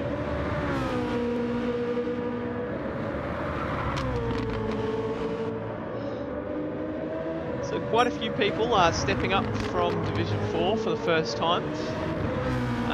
We've got Maverick who... Oh! Cruising just put it around. Yeah, that's not ideal for cruising. Warming up the tyres. Let's see if we can catch that on the Different Solutions action replay. Into Sheen and Ras gone. Time and time again we've seen the same... Oh, there might have been some contact with Carboy there as well.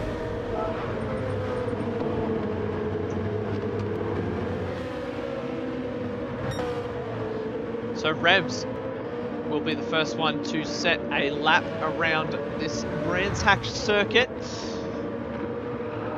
Gets turned in for 30s. Up the hill, on the power now. Down Pilgrim's Drop. Gets turned in for Hawthorne. It's looking alright for now. Next challenge will be Westfield. Gets turned in using all the curb on entry and exit. That's a good use of track limits there. Down Dingledell and into Sheen. Runs wide. Misses the apex. That's not going to be good. It's a little bit of time lost. On the power now. Down towards Clark Curve.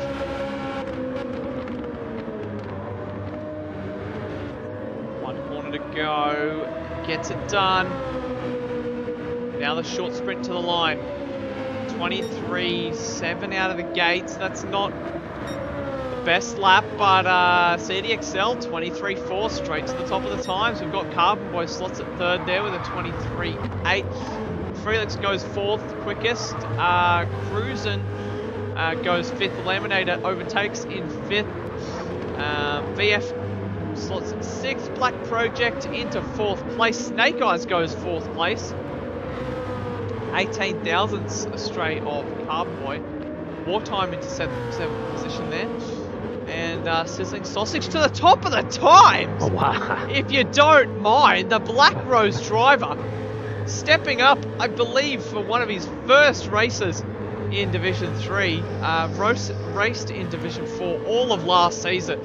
And now making a statement immediately to the top of the times. 23.2. What a lap from the Black Rose racer.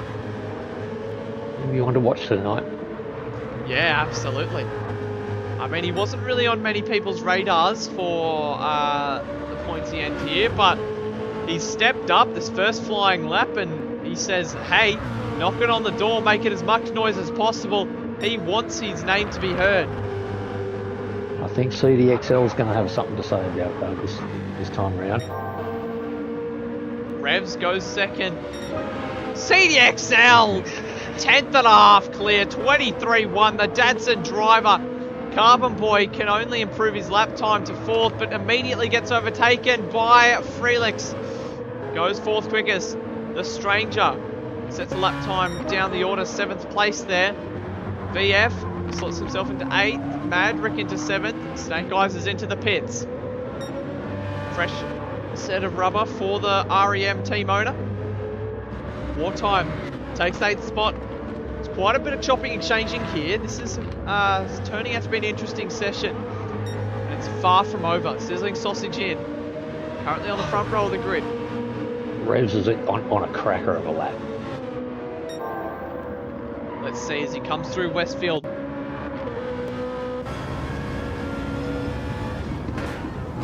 Into Sheen. Oh, uses him. That maybe could have been better. But he's 7/10 purple! That's What as on purple as his earth? car. What did he eat for breakfast? Under brakes. Gets it turned in. That looks perfect. That's a perfect exit. This is going to be a monumental lap from Revs. And crosses the line. 22.3. What on earth? He's not finished yet. 7.5 tenths clear. Oh my goodness.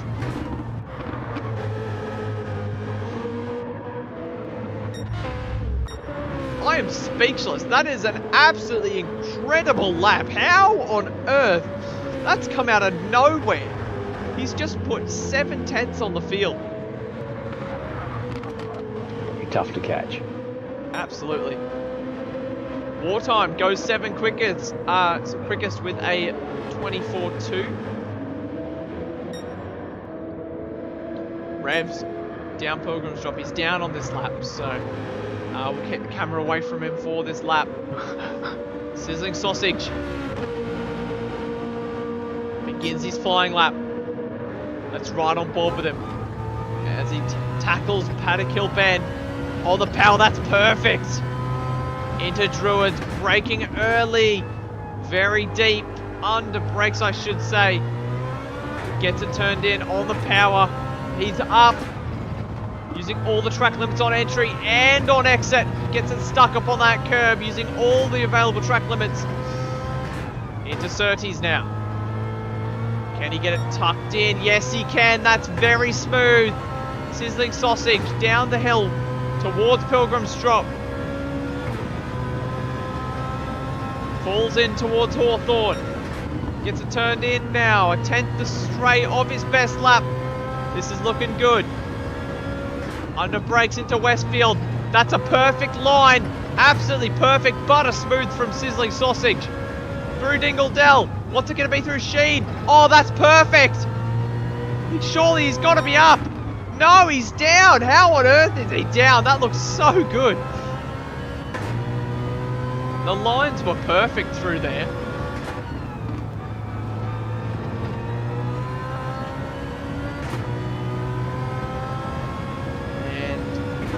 CDXL's on a reasonably good lap, I think. Let's have a look. He is 2.4 What's it going to be for the young Dadson driver?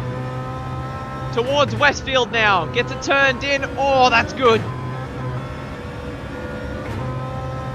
Through Dingledell. This is looking fast. All the track limits. That is brave. Through Sheen. Under brake. 5 tenths up. This could be it. Could he go for the purple lap time? Just one more corner. It's going to be tight. And he's going to have the slipstream from Revs as well. Oh, a little bit of hesitance through Clark Curve. That might be it. Oh, it's definitely going to be a 22. Come on. Oh, it goes 2 tenths away. What a lap from CDXL. These guys are going to get one more crack at it. Revs and CDXL. Felix slots at 4th. That's a great lap from him.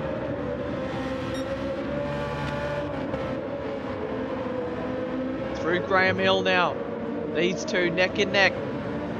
1 and 2 on the timing sheets. 1 and 2 out on track. Through Surtees. Nothing. A piece of paper separates CDXL from his current quickest lap. Down Pilgrim's Drop. Oh, he's lost a little bit of time through there. Through Westfield now. Revs looking good as well. Gets it turned in for Sheen. Yes, he does. Oh, running a little bit wide. Revs could even go quicker here. He's a couple hundredths down on his best lap. What's it going to be? Down towards Clark Curve. Gets it turned in. Is he going to get another lap? That's the question. It's going to be tight whether he does or not. No, it ends there. Oh, Excel does improve, but he doesn't improve in position. Next will be Felix across the line. Carbon Boy improves his lap, but not his position. Felix across the line, well and truly down. Cruisin sets a lap time good enough for 8th place at the moment. Snake Eyes approaches the line. What's it going to be? Goes 4th. VF slots at 6th. Big J sets a 23.9. Black Project up into P7 there. Nice. Next will be somebody. I cannot figure out who it is. It's a Laminator who was looking good, but oh, he finds himself at the back. Sizzling Sausage. Marginally down, but I think I'm just waiting for a stranger, I believe. Somebody, yeah, is he on a lap? Yeah, No, he put it. No. He turned it around. Not a fast lap. No, a lap, yes. And crosses the line. It'll be 13th for the stranger.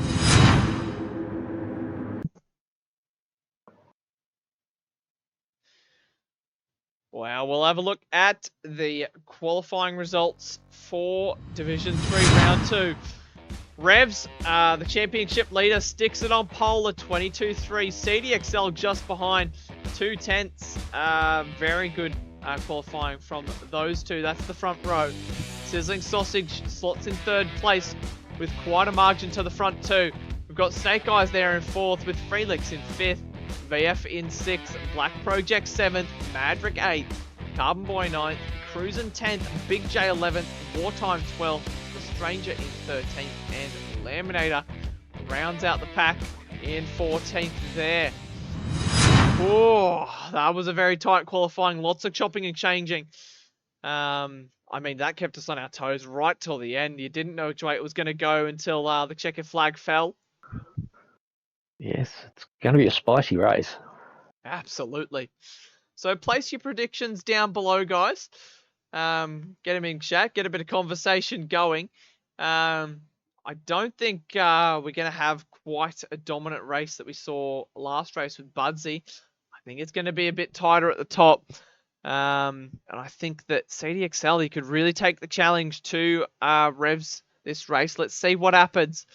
As we're about to go green flag racing for Division 3, aren't we? Not Snake Eyes, you're bum crack. I was reading Snake Eyes' name on screen. Yeah. Yes, I'm ready to start the race. If you're ready to roll, I'm just here for the ride, mate. well, we are off. The 5-second countdown.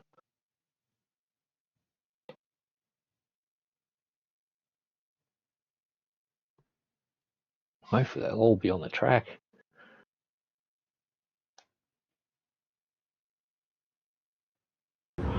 Here we go.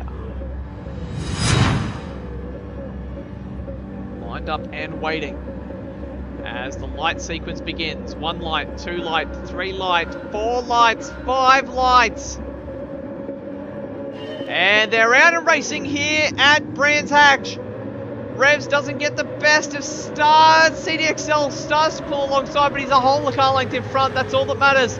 Do they keep it neat through the first turn? Yes, they do. Oh, no! Oh, That's huge action. Oh, that's 2 cars gone in the background. Maybe 3. No, it's only 2. So Revs continues on. He holds the lead of the race. CDXL. Side by side in the background there. Revs gets the better of... who is that? Black Project. Oh, that's off! Somebody off! Who is that? It is Freelix, who finds himself down the let's see what happened there.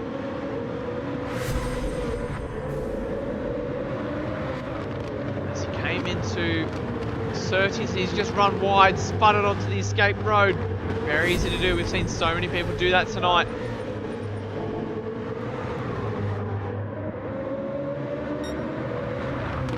So CDXL and Revs have already taken off. They've got 1.5 second gap over Sizzling Sausage in third, who has a very angry pack of drivers behind him. Snake Eyes, Black Project, Maverick, Carbon Boy. The battle pack continues, but for now, these front 2, they're not giving it up. They're going at it. Into the first turn.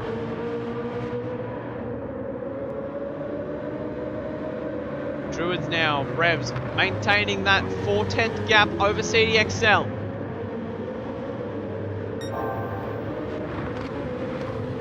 We see side-by-side action here. We see Maverick trying to go down the inside of... Oh, Black Project! Oh, switchback! Takes it back. And now that leaves the door open for Carbon Boy to chuck it down the inside of Maverick too. Can he get it done? They're side-by-side on the Apex. He doesn't. Oh, they're side-by-side still. A little bit of overlap, but Carbon Boy, whole car length in front. That's brilliant stuff. Great racing here, great racecraft. Gets it turned in for Hawthorne.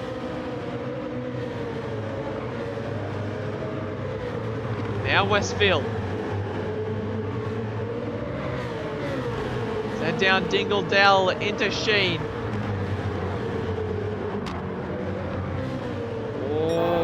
Oh, Maverick showing the nose to Carbon Boy.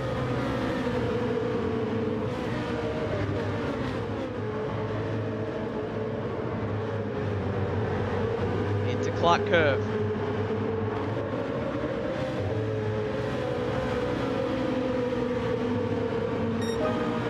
Down towards Paddock Bend now. Pretty much single file racing for the most part.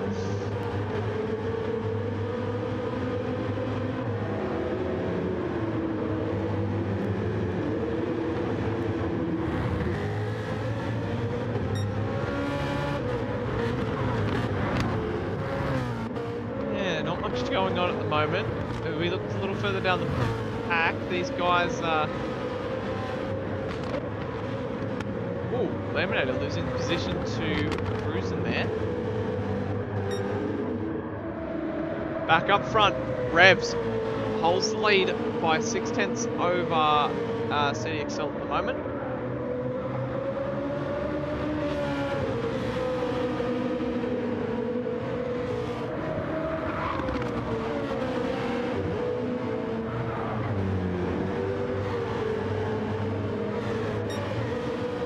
Sterling's goes and Sizzling Sausage. He's up on his time. Could be into the 23s on this lap potentially.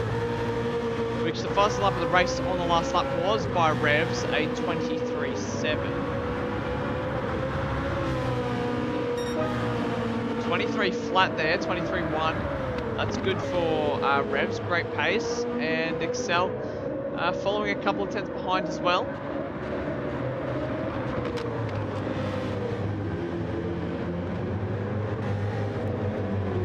Snake Eye's starting to bridge the gap to those front two as well.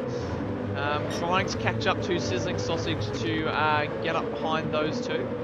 3 tenths up on his time as well through that first sector.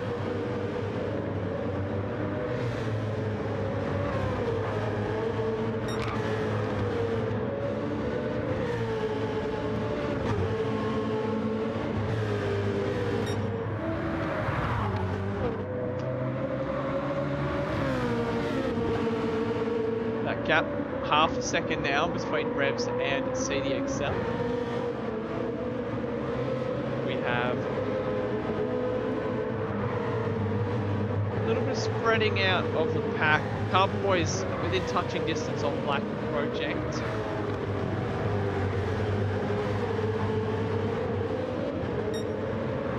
Yeah, I think these guys from 5th all the way down to about 8th are just trying to fuel save a little bit as well.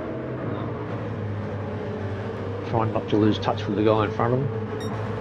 As opposed to the guys in front, Revs and CDXL, are they saving or is it more of a push? No, they're giving it the berries. They are giving it to them. I don't think they're trying to save any fuel. Either of them, actually. CDXL on the last lap nabbed the fastest lap off Revs there as well, a 1:23.126. A couple of hundredths quicker than Revs, and they're both purple as they head up through Surtees down towards Pilgrim's Drop.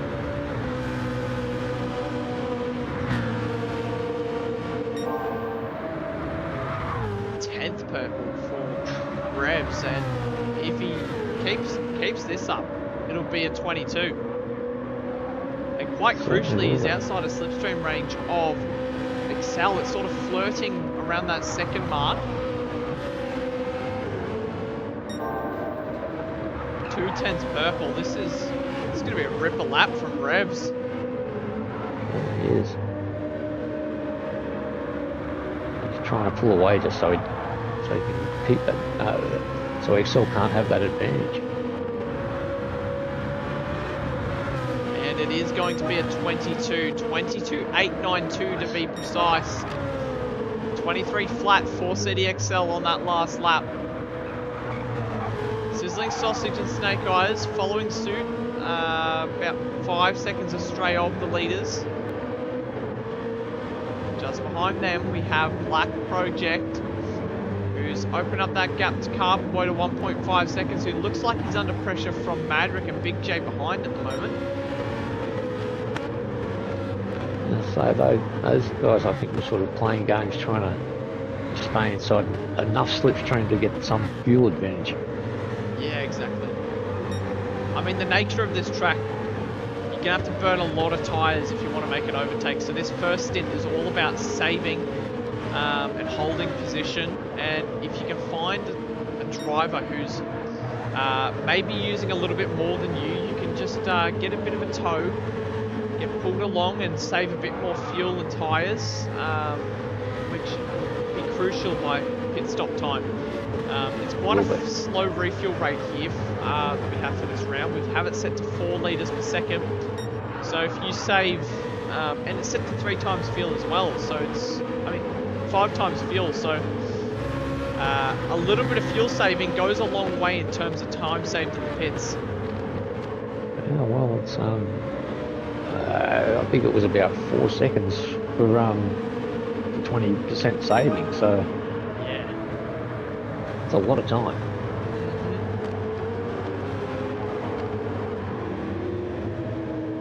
Especially if you can just tuck into somebody's slipstream and save away.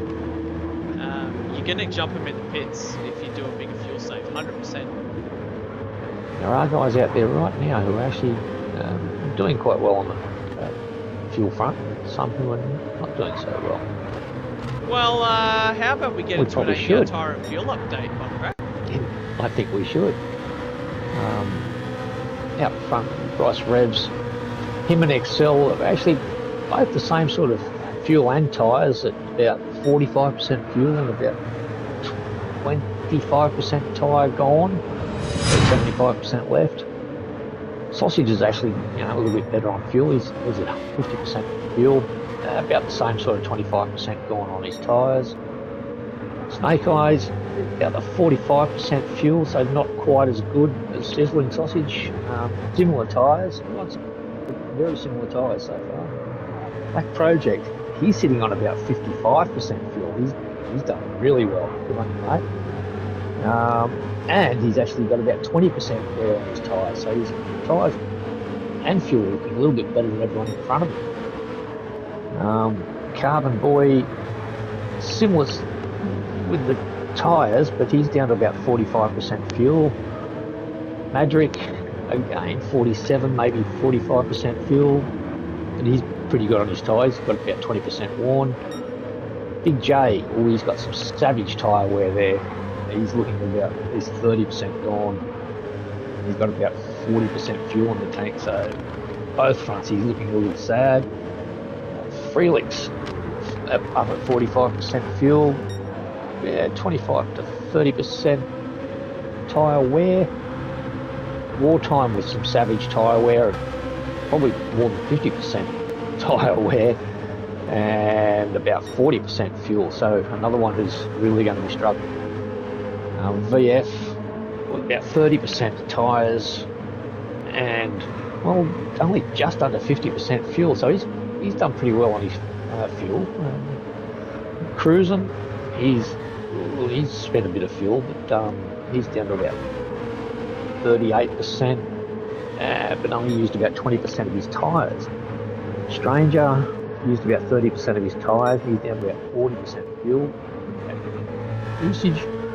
And finally, Lambinator, who has only used about maybe 20% of his tyres, and he's sitting on 50% fuel. So he's probably up there with the best for fuel and tyres, although he's sitting in last. Thank you for that, Buckrat. Well, Back up front, Revs has stretched the legs a bit. 1.4 seconds the gap currently to CDXL, so... What's wrong? Sorry, I just saw Carbon Boy put a tap onto Black Project and they both came out of it unscathed. Must be the driver there.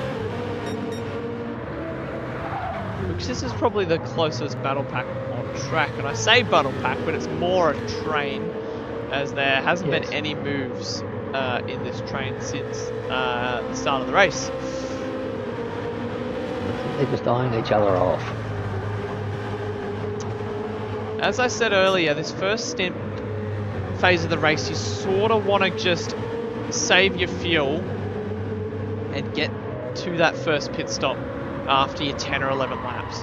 And then after you get there, then you can put as much fuel in as you want, and you can drive like the clappers and really test your vehicle. And same as that last stint, you come home really strong. But this first phase of the race, you just want to be saving to get the jump on everyone else so that you can open up the tank in the second stint.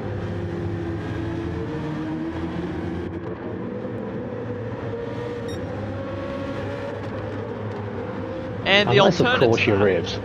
Yeah, that's what I was going to say. The alternate to that is you just drive the beans out of it in the first stint and then figure it out when you get to your stop. Build enough of a gap that doesn't matter how much extra fuel you've used. Now he's stretching that gap out to about 1.3 seconds now out in front. Yeah, I mean, Excel's slowly starting to catch that up. A bit of a sloppy lap from Revs. He's a little bit down in his best time, and all of a sudden, Excel's back in within slipstream range. That turned on its head very quickly. Didn't it? That went from 1.4 seconds to within slipstream range in the matter of 2 or 3 corners.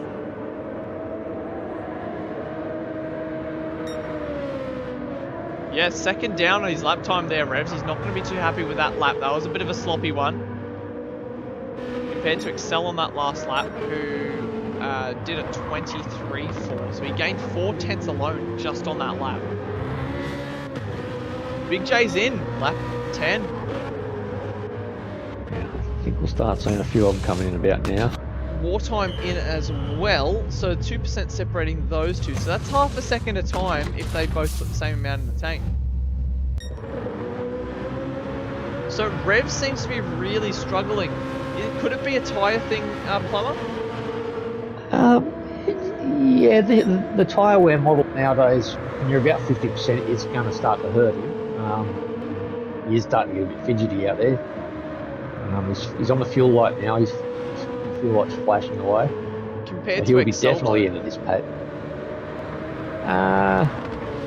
Excel's in almost the same predicament. Probably a little bit worse on the tyres, but not by much. So it just seems to be managing those the changeable grip conditions better than Revs at the moment over the last few laps. So are they both Seems in this that way. lap? Yes, they are. Yes. Oh, they would have been in all sorts of pain if they didn't. Yeah, so the exact same fuel. Sausage comes in as well. Snake Eyes in. Black Project should be in. Yes, Carboy in. Maverick in. VF in. Look at the fuel saving from Black Project. Oh. That's going to be He did massive. this last time too. That's like 4 or 5 seconds of fuel save. So I wouldn't even be surprised if he came out ahead of Sizzling Sausage here. I think that'll be enough to get in front of Snake Eyes. Yeah. And Sizzling, yes. Nice work. Yeah, Black Project is that. See, that's the way that you drive that first stint. You gotta save and then take off after you've sorted out your fuel strategy and how much you want in the tank at the first stop. So I would imagine this would be a much quicker stint from Black Project now, just to get a couple of lap times on the board and run away, try and catch up to those front guys. I don't think he will be able to catch them, but yeah. So in this case as well, CDXL and Revs, they've pretty much negated the fuel save by just driving the wheels off their cars. Yeah. Yeah. They've both done so well so far. Yep. And Revs, has he underfueled slightly compared to CDXL? How much is in it? Tanks? He indeed did. That's a nice pickup there. He did. He picked probably underfueled 5-8% maybe less. Yeah, well the gap's out at 2 seconds, so that sounds about right, I guess. Yeah. Which is enough to have actually broken that sort of drag, so... Yeah, so that's an interesting strategy as well. Just putting a couple of litres less in the tank, just to break the toe, if you back yourself for the pace, just to hold that gap how it is. And yes, you're going to be a little bit fuel compromised compared to the drivers around you, but you initially do break that toe, and it means that the guys behind, as we were saying earlier, they can't like do that save where they just get towed along, and they're going to be using more of those tires and fuel to try and catch up. So just under fueling it could be the right call here for Revs. I think it would be. But also there's a degree to that. If you underfuel too much, then you're just going to be fuel compromised and you're going to lose too much time anyway. But I think it's a sensible amount that he's underfueled. Thinking on the run. Yeah. And then you look at the other side where you have CDXL. And yes, he's technically lost the slipstream initially, but having that extra 5-6% in the tank, that's going to allow him to just absolutely unleash everything that this car has got and throw the table, kitchen table and the kitchen sink at Revs. But early stage of this stint, it's sort of stagnating, so Yeah, it's gonna be He's tough. going to spend that fuel to try and catch him, and therefore not have it at the end. So, Yep. and all of this stuff you've got to think on the. You can't pre-plan this stuff. Yeah. While you're thinking about that next apex, you've got to be thinking about your fuel as well. See the XL on a purple lap.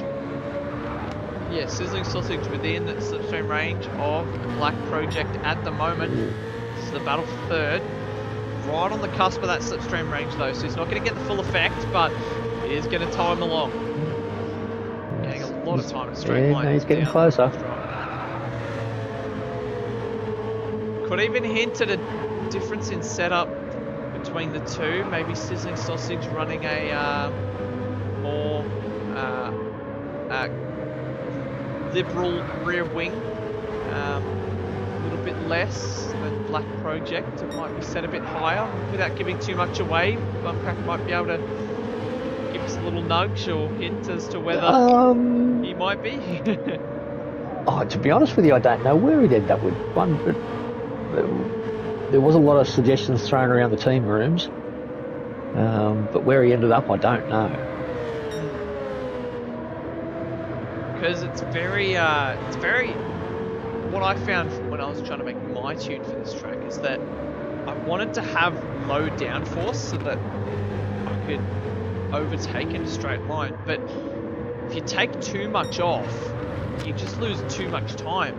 And by the time you get to the straight, you're not close enough to make a move in the first place. So it's balancing a knife's edge, whether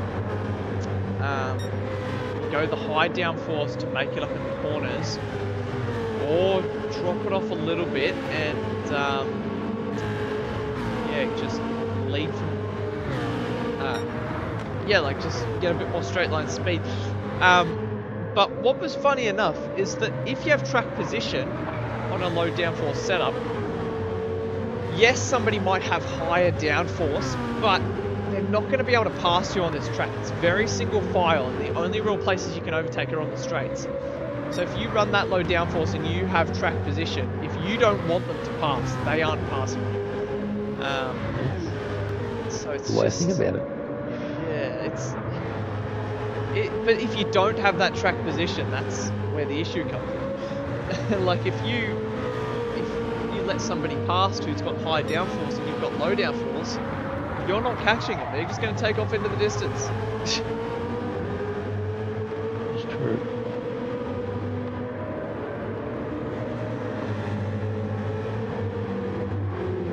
Sizzling Sausages are still sort of hanging back from Black Project. Yeah, absolutely. 7/10 at the moment. Sort of making a little bit of progress. Ooh, that's very wide for Sizzling Sausage, but he comes back to the apex. More That time was than a Big big JS. exit. By the difference in speed, even with the slipstream, I have a feeling that Sizzling Sausage is running marginally less downforce than Black Project. Just a hunch. We'll never know.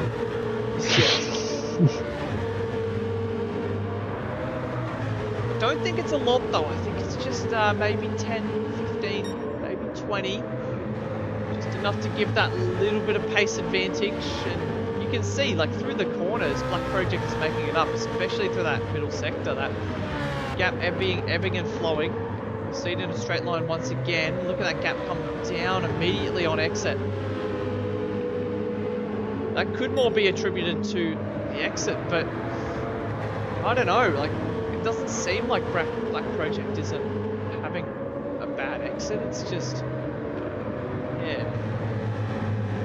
But then when you get to the corners, you see just takes off, that gap goes up, and then as soon as you get to a straight line, it's down, down, down. Well, it'd be definitely more than 50% on the scale, I would reckon. Black Project's rear wing. So revs and Excel, that's currently sitting at 1.5 seconds.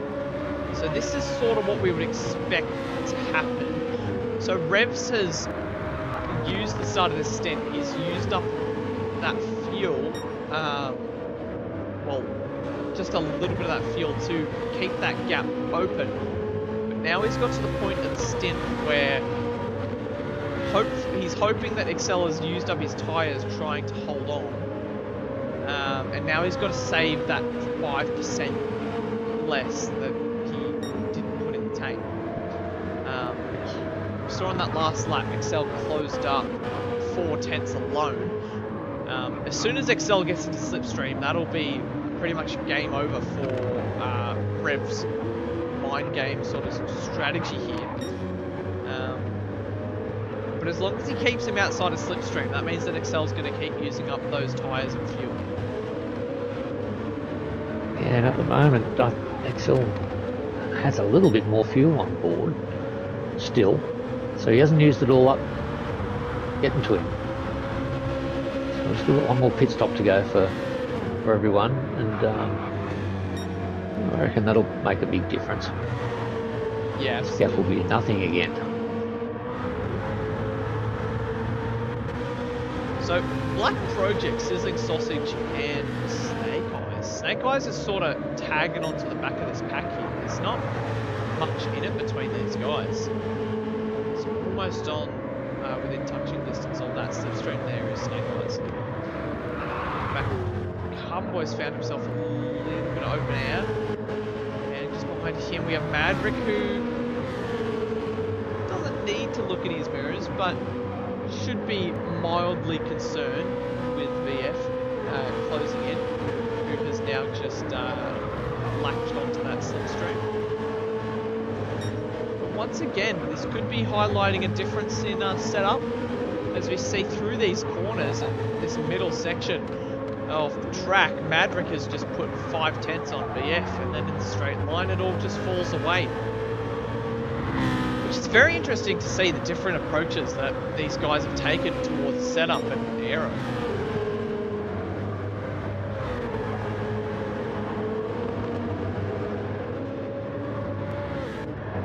Further down the order we have Big J and Wartime, P9 and 10 respectively.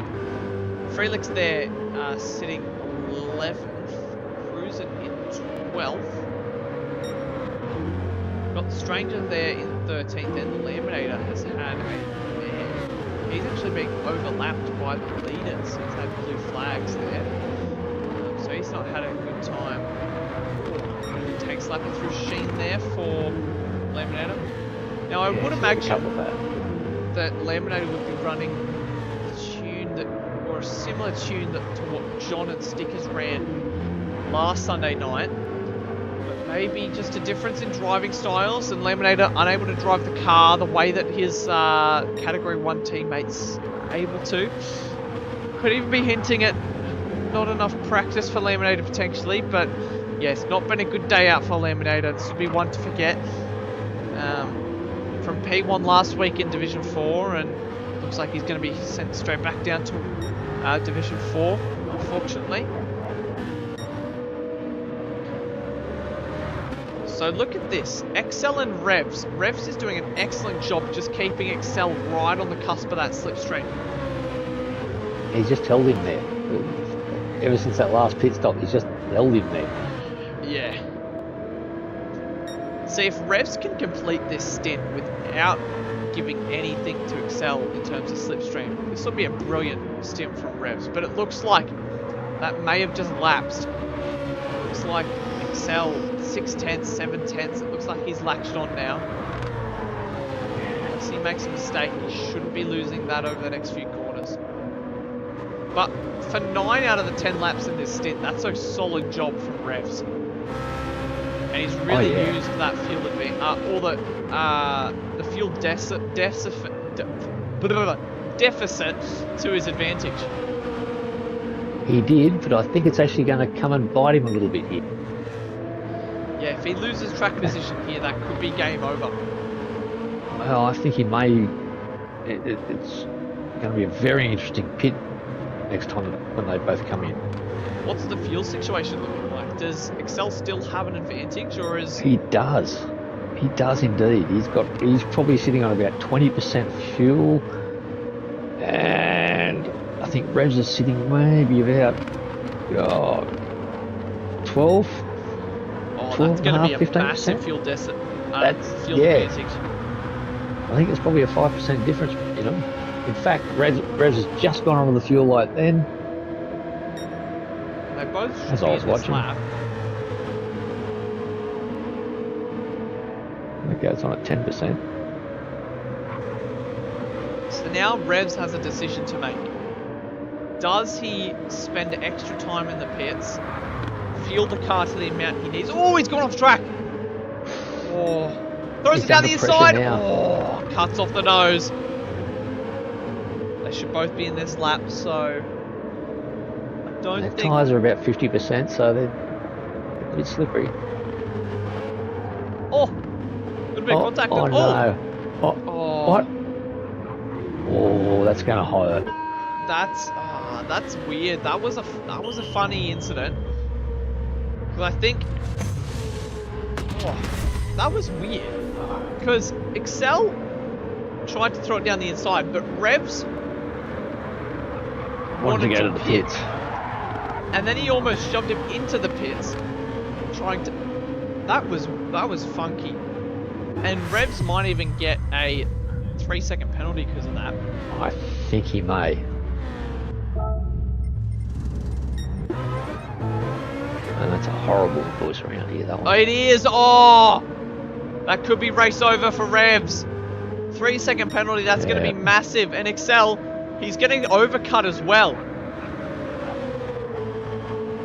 He's going to come home on a 9-lap finisher. And, oh, yeah, that's... See, even if that did go to the stewards, I don't know, that's just a miscommunication, I feel like. Excel sort of couldn't really do anything. Like, there's no way that Excel would know that Revs want to be pitting that lap. I don't know. I'm not a steward. We'll leave that one to the stewards if the stewards they want can to sort have a that one say. out. But yeah, that's just unfortunate for Revs. I don't. That's such a tough one. Like, there's not much that you can say about it, really.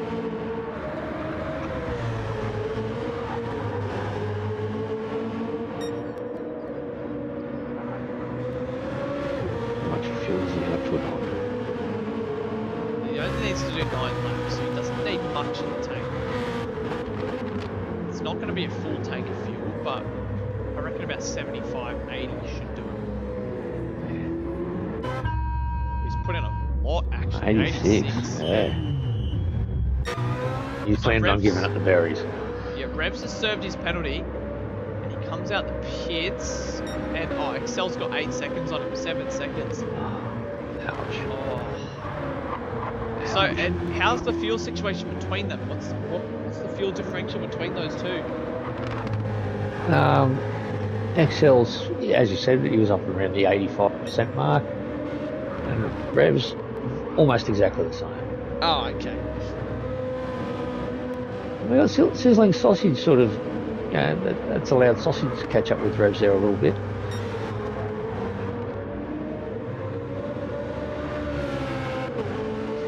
Yeah, this is an over for Sausage. 1.9 seconds at the moment. He had a great race. Yeah, Sausage has driven absolutely brilliantly. Real contender for driver of the day. He's up there. Same as Black Project. Black Project has had a brilliant race. That's, yeah, I'd rather not focus on him, really. Oh, I saw what commentators Curse did last race. Yeah. Frisky with his brewer. Yeah, poor brewer.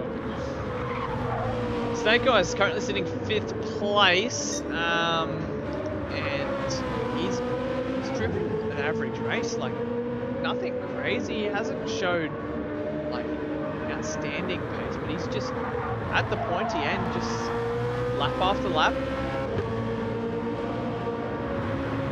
doing very well. The one horror lap there. Finding himself very comfortably within Division 3 now, stepping up. After last season, he did win the Division 4 title, and went on to sliding divs this season. So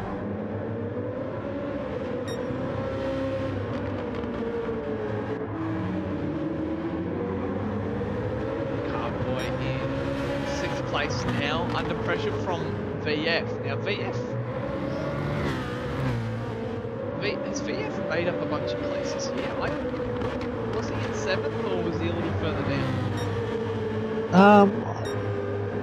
No, I think he's always been hanging around this sort of mid-pack.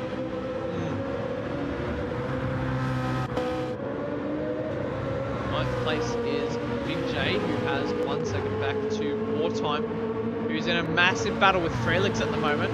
Is Frelix going to throw it down the inside? Hawthorne, no. Sides against it. Sweeps through. Can he get it done at Westfield? He's got the run, but not quite enough. Now Dingledale into Sheen.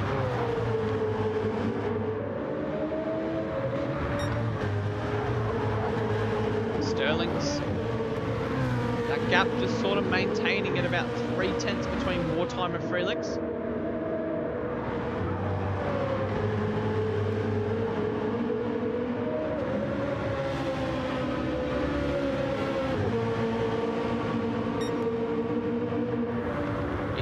Kill Bend. A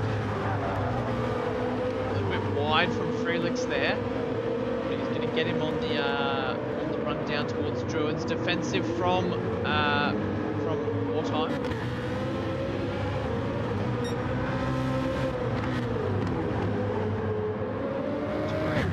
Oh, running wide. Manages to hold on to it. Hugging that inside curve through Surtees.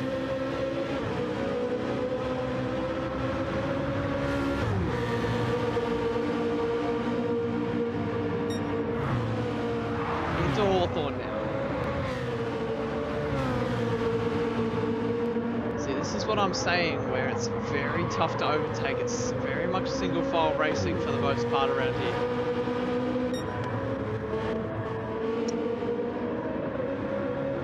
We'll have a look at Carbon Boy and VF at the moment. 6th and 7th. Maverick not too far behind either. He's 1.9 seconds straight of VF in P8 there.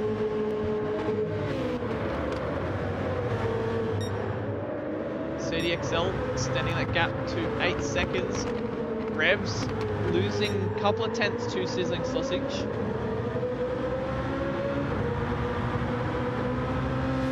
So if this stays how it is as well, CDXL will pick up the fastest lap point. So it'll be 31 points for CDXL and 29 points for Revs because he had pole position. So how does that impact the championship? I believe Revs should still be leading if it remains as is.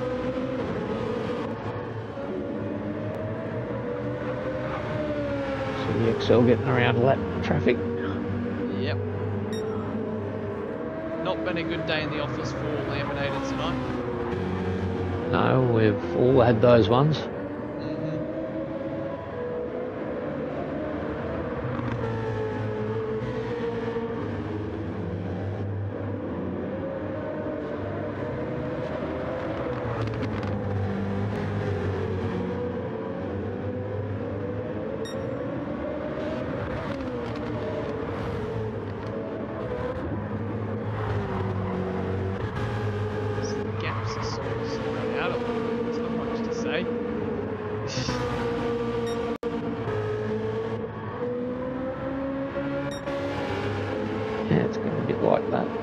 Closest battle. Yeah, closest battle's probably Frelix or Wartime.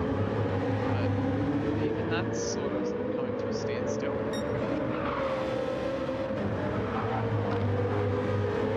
Oh wait, hang on. Frelix got past Wartime. So we missed that. Yeah, Wartime had not a very nice lap last lap. Only 3 seconds, but 3 seconds is 3 seconds.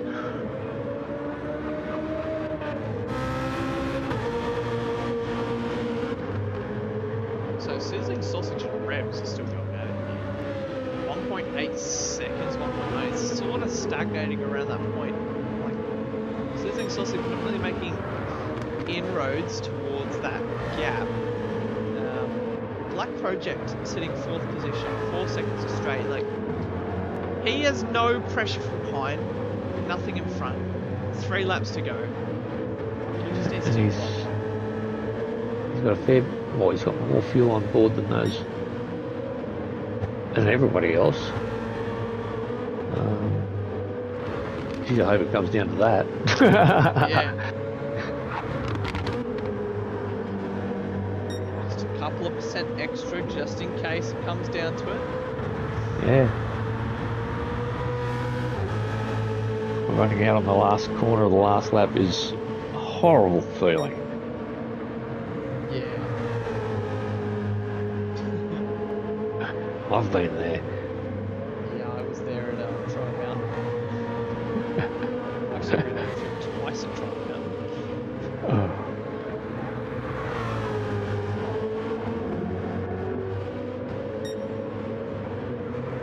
Into Sterling goes Black Project.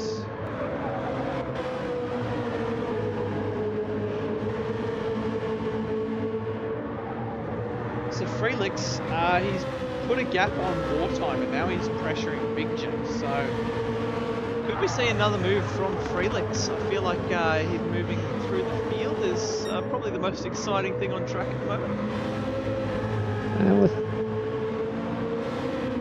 3 laps to go, I think it is actually quite possible that he'll take Big J. 5 tenths the gap. What's the fuel and tyre situation looking between these two? Does Freelix have an Big advantage? J's, yeah, the tyres are very, very similar, and their fuel, there's not enough to worry about between them, so very even. Yeah.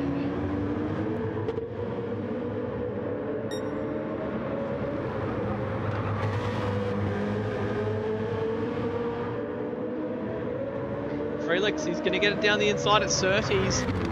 Yes, he does. He does.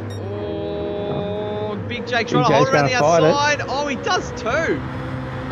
Oh, maybe, was that a redress protection? I think it may No, have I been. think he just, I don't know, I thought he just drove around it.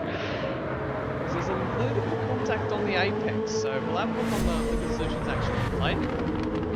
Yeah, there was a little bit of contact on the apex, and then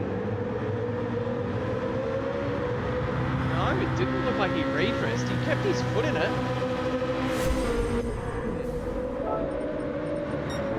Oh, Freelix picks up a half-second penalty. That hurts. To be paid next lap. But I reckon he still might be able to get Big J here. It'll be tough, but he might be able to do it.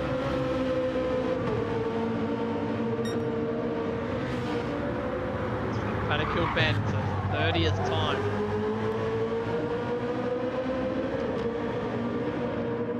Don't think he's going to be close enough to Druids. Potentially Graham Hill, a little bit away from the apex. It's going to lose him a little bit of time there from Freelix. Into Graham Hill. Using all the available track limits. And it's not going to open up to him at Surtees like it did last lap.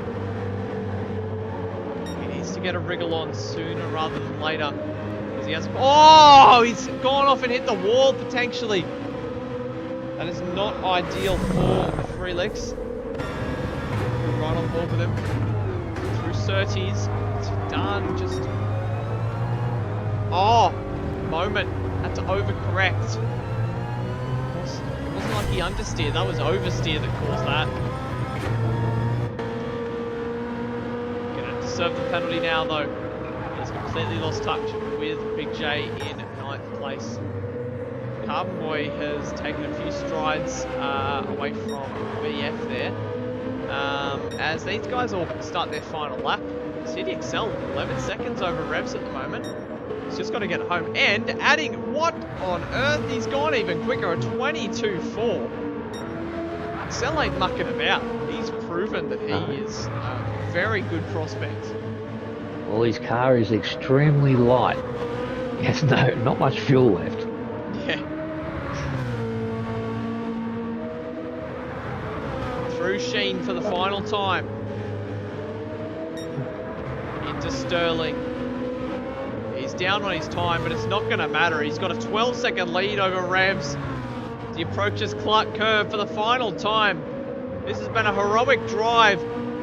And the young 16-year-old for Dadson Racing, he's going to come home and he's going to take P1. He's first in Sector 1. Brilliant drive. Just as he ran out of fuel. He just ran out of fuel on the line. Talk about running to a number. Revs will be the next one to cross the line. A well-deserved P2. Sizzling Sausage in third. Can't quite get the better of Revs there. Black Project. Brilliant drive from him for the Kraken Esports car. P4. Snake Eyes will come home in fifth. Did he run out of fuel there? I think he may have.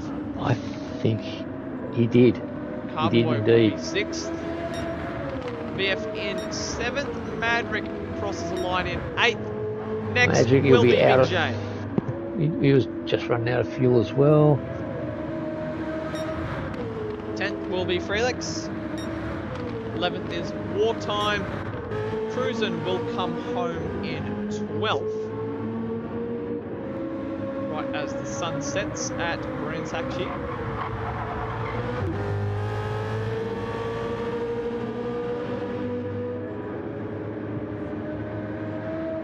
And the last driver to cross the line will be the Stranger, as Laminator has already finished the race.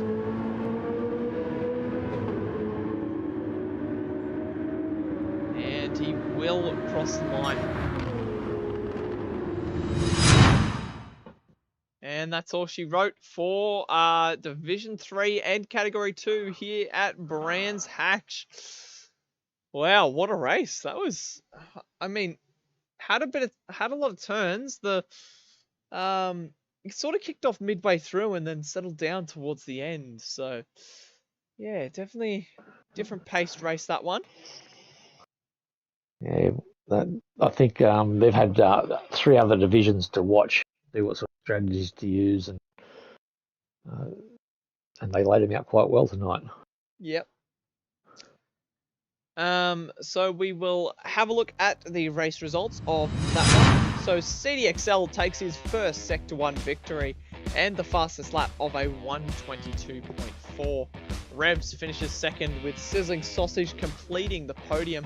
Black Project will finish in fourth there with Snake Eyes in fifth. Carbon Boy takes a 6th place finish. VF in 7th. Madrick in 8th. Big J 9th. Freelix 10th. Wartime 11th. Cruisin 12th. The Stranger 13th. And Laminator will round out the grid in 14th. So, definitely a few candidates for Driver of the Day after that race. Who do you reckon, who's on your short list, and who do you think you're going to give yours to there, Bumcrack? I mean, mine was straight down to Black Project and Sizzling Sausage, and I think Sizzling Sausage really did pull a good race today. He'll get mine today. Yeah, that's a fair shout. I think, yeah, I could give it to either, Sizzling Sausage drove a good race. Excel drove a good race. Black Project drove a good race. Even Carbon Boy drove a good race, which he had a very quiet race for Carbon Boy. But well, I think he had to come back. I think he had some real nasty instances very early on. He had to come back. Yeah, but it's not really the track that, like, some tracks it's good to be in open air and just lap after lap after lap. But this is one of those tracks where you kind of want to be around other cars, just because fatigue starts to set in if you're all alone. Yeah. The voices in your head start to talk to you, or is that just my schizophrenia? Wait. It's one of those tracks where it's hard to get into the rhythm, and then if you make a small mistake, it's hard to then get back to what you were doing before, and it just snowballs. And dirty tires around this track is a nightmare as well. But yeah, but honestly, I think I hate to give it to the winner, but I think Excel's going to get my Driver of the Day.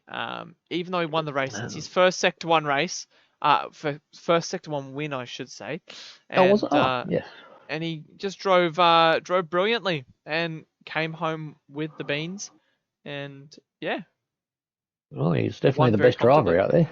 Yeah. I reckon that penalty coming out of the pits was probably, I mean, yeah, probably robbed us between Excel and Revs there, but yeah, very good job Yeah. to Excel. He well deserved, ended up winning by 12 seconds or so, which yeah, we've got a couple in the chat. Drive of the day, the young prospect is what Dadson's calling him. Drive of the day Excel, drive of the day Excel. Drive of the day Black Project. Good ideas. Drive of the day Womble. Yeah, can we execute Womble? Drive of the day Black Project. Yeah, quite a mix of Drive of the Day votes there, mostly between Excel and Black Project. Yeah. But yeah, not many for Sausage, which I think is a little bit hard done by. I think Sausage is definitely up there. He drove a brilliant race. Are people forgetting that Sausage was He's Div 4 Division 4 last last. season? Yeah. Yeah. And he stepped up and he took on bang, slots at P3. I mean, yeah. Wow. Definitely a good. So many I people would, drove a yeah. good race. I think in the end we'd probably have to give it to Excel then, wouldn't we? Yeah, we'll do the official count later, but Oh, yeah. yeah. But anyways, thanks, Bumcrack, for stepping up into the box. It's the second time in a couple of days because you were with us for the community series as well. Yeah, certainly was, and it was a pleasure. Yeah, nice to have you here. And thank you to everybody for showing up tonight and supporting the stream. It was nice to see everybody in the chat. I didn't even have to beg people for likes when we've got 30 likes on the stream. That's nice to see. Oh, did we? Excellent. Yeah. Maybe I nagged enough in previous streams that it's just in people's subconscious. They go, oh, don't want Lenosis to yell at me. Oh, hang on, I thought I saw stickers waving a big stick there earlier. Yeah.